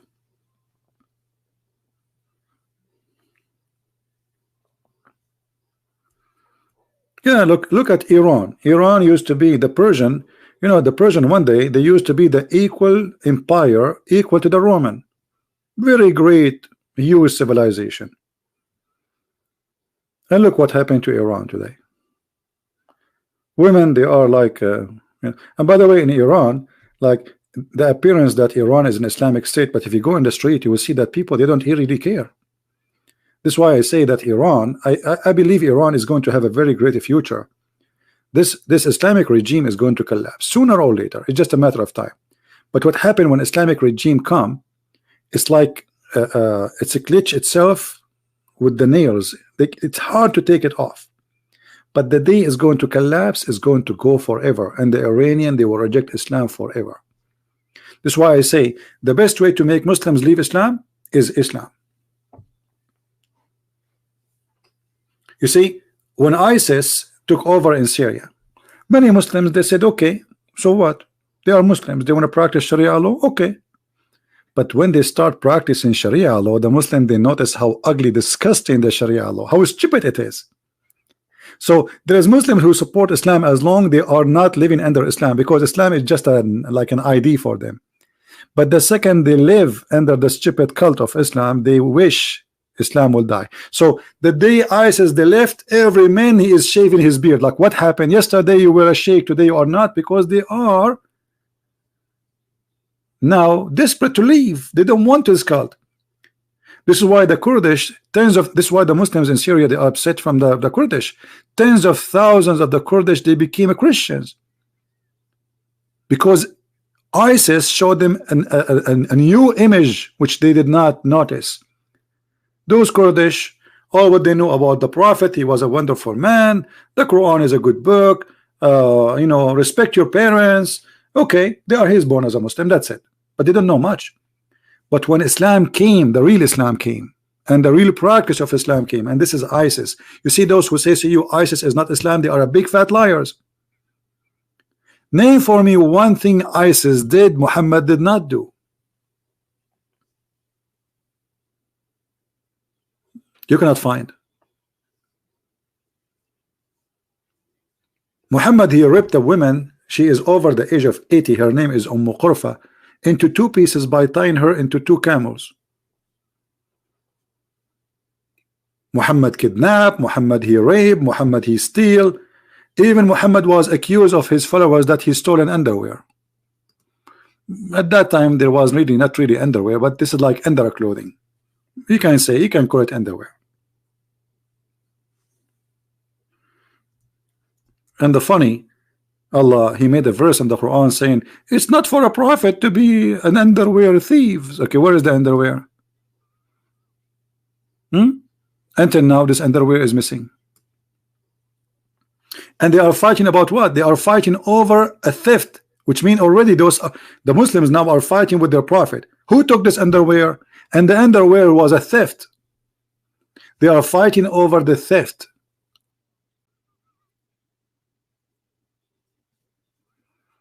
It was a red piece of a clothing, which all, and the proof that Muhammad he took, you know, when the verse in the Quran came supposedly from Allah, the God of Muhammad, to defend Muhammad that he is not the one who took it, it did not say who took it. Okay, hold on. If Allah is the God and somebody accusing Muhammad that he took the underwear, shouldn't Allah say who is the one who took it? Don't Allah knew who took it?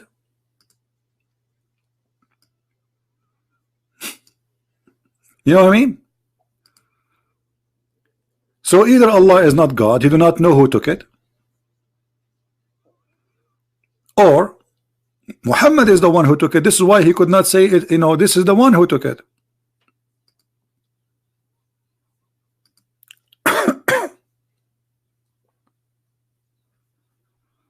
Look at this shame. When some red velvet clothing, this is the Muslim words, went missing in the day of Badr, some people began to say the prophet perhaps took it. I mean, can you believe it? This is the prophet of God, and what kind of people they are talking about? We have a group of Muslims who they are the best of the Islam. This is the beginning of Islam. They are accusing their prophet that he stole an underwear, and now that in this underwear enter history, and the news went all the way to Allah, and Allah he went back to his office, he grabbed his pen and he wrote saying it's not Muhammad who took the underwear. Do you see how important this underwear is?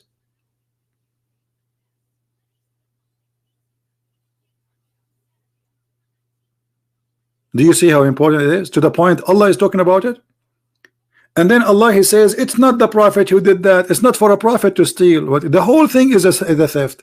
Secondly, if it is not Muhammad who did it, why Allah don't say to us who? That will be a miracle.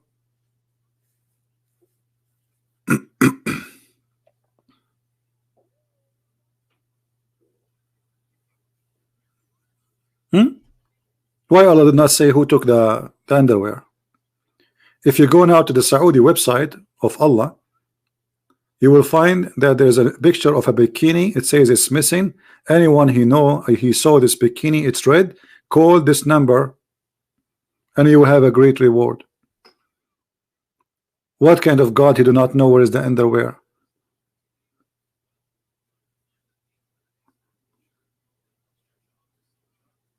He do not know.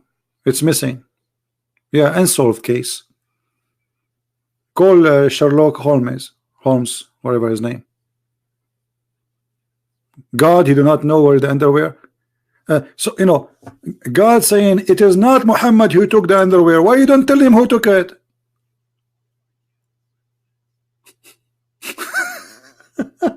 I mean, you see how silly this verse is? That will be good if Muhammad he told that Allah told me who took it, and then they go to his house and they find it. But he did not do that, because obviously it is Muhammad he took it. The piece of a cloth, it was there. They stole it from the Arab, and now they are accusing Muhammad that he is the one who took it, and now Allah getting involved. Can Allah is all knowledgeable?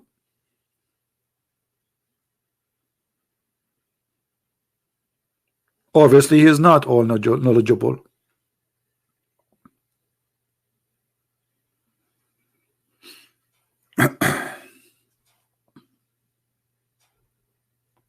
This verse alone is enough to prove that Muhammad was a savage man and Allah is a fake God.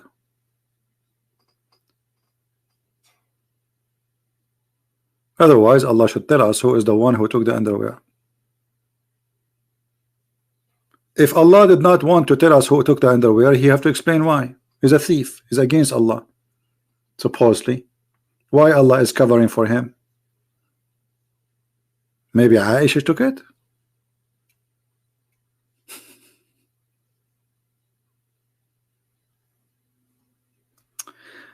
Anyway, we have enough for today. I hope you guys have a good time. This video will disappear from my channel for some time until we load it in different channel. So search after, like, let's say 2 or 3 hours maybe, how Muhammad became the last prophet, and you can download it. Always subscribe for those who they are downloading my videos and sharing them in their channels, so always you will stay updated when it is posted. Can you cover the topic of shirk in the Quran someday? My friend, Islam is a religion of shirk. You know what shirk? Shirk is to associate someone with God. This is what shirk. Muhammad, when they say, the Muslim, when they say Shahada, what they say? They say the name of Allah and the name of Muhammad. This is associating the name of a man with the name of God. Not only that, they associate the knowledge of Muhammad with the knowledge of God. That is shirk. You remember when Muhammad he says to his companion, do you know where the sun set? This is a statement. The Muslims always they say to Muhammad, Allah and his messengers knows best. But this is shirk. This is associating the knowledge of God with the knowledge of a man, and they are claiming that both of them they are equal, because Allah and his prophet, not Allah knows best. If Muhammad he learned from Allah, then Muhammad should not accept the Muslims saying Allah and his messengers knows best. He should say no, only Allah knows best. But look, Muhammad he never refused people saying to him Allah and his messengers knows best. All right, just having two being together is a sentence in isn't it a shirk? No, it is because you're associating the knowledge, the ability of a man with God, and you are witnessing for a man and God in a one sentence, when you should only worship only Allah. And let me show you the Jews fixing the stupidity of Muhammad. Let me see if I can find the hadith.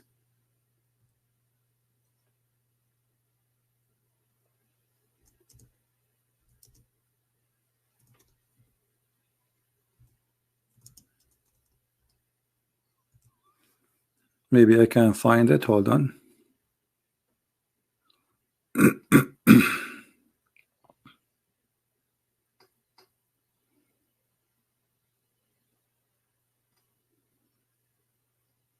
You see, here we go. This is the first one. Look at this.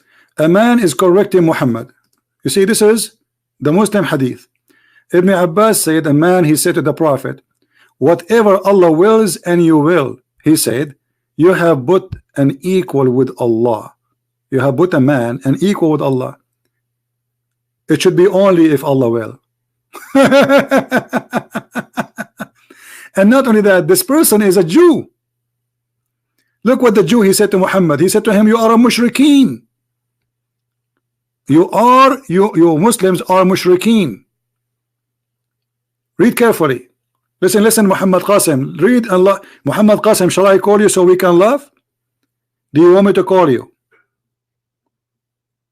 Huh? It's in the front of you. I want you to read this one. Go ahead. Let me call you. Answer. Let us laugh.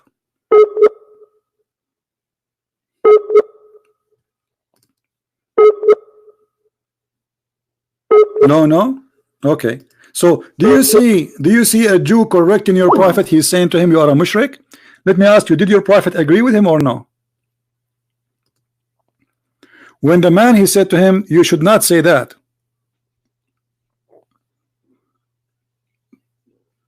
Who's a Muslim when I say?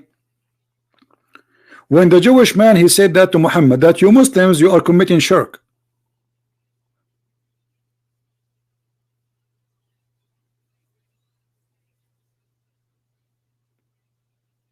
Was this Jew right or he was wrong? Who's a Muslim when I answer? Any Muslim? Who agree with this Jew? Is he right or he is wrong? Correcting Muhammad.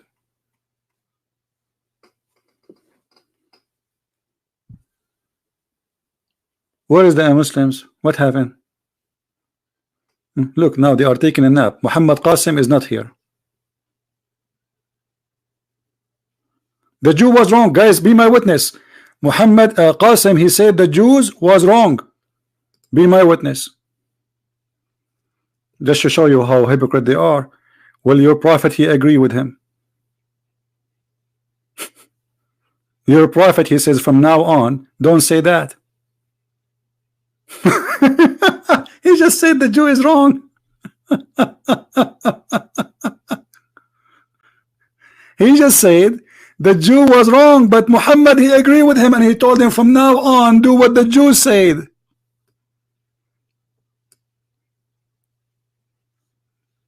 Do you see it?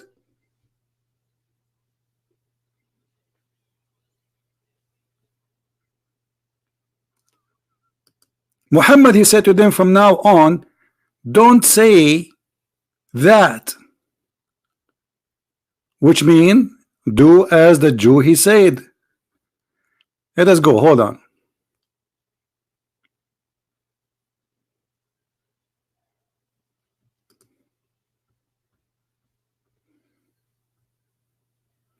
Not only that, actually, let me see if I can find the other hadith where it's more clear. Let us see this one. Yeah, I want the whole story, not part of it. Just wait.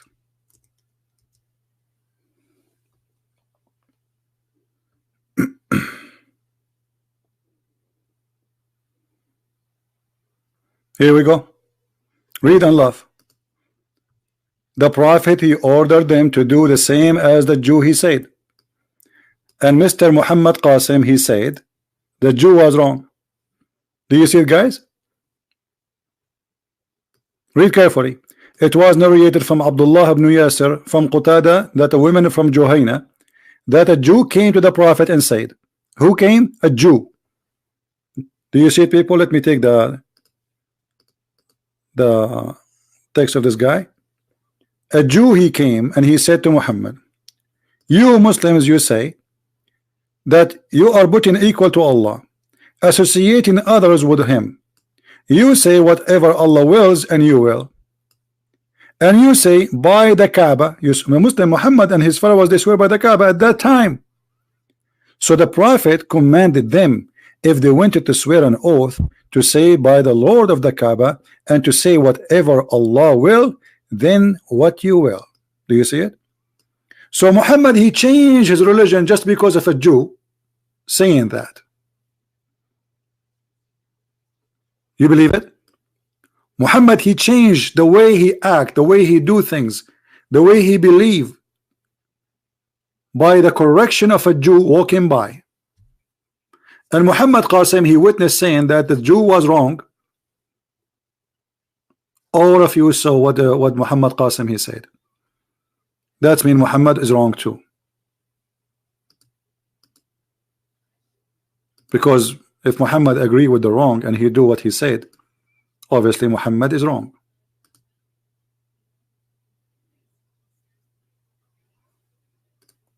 But he will search it and he will get back to me. It's too late, my friend. What search it? What about you say to me, I will search it before you answer and get back to me.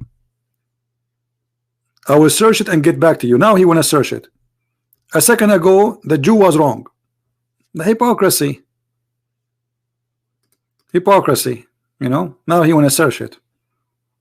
Brother and sister, I'm going to search it. I'm going to back to you. Because simply I was a fool. And I was giving you an answer which could be correct. And as long the prophet he agree with the dude, it means the dude was not wrong. Thank you very much.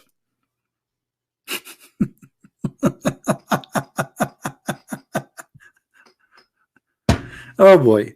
The same as Abbas today, he was correcting the prophet. The prophet doesn't make sense. It's not logical that he ate you know, etc. and then he say he is dying from poison. And then after I said to him, so you are saying your prophet, you have no logic, at the end you have to say maybe the hadith have a problem. Mad stupid cult. Anyway guys, thank you for being here. I have enough headache for today. I will try to be live on air tomorrow. If not, for sure it will be Sunday, because we have Dr. Hassan. He is going to come to debate me. And you know Dr. Hassan is very serious doctor. He's very strong in knowledge.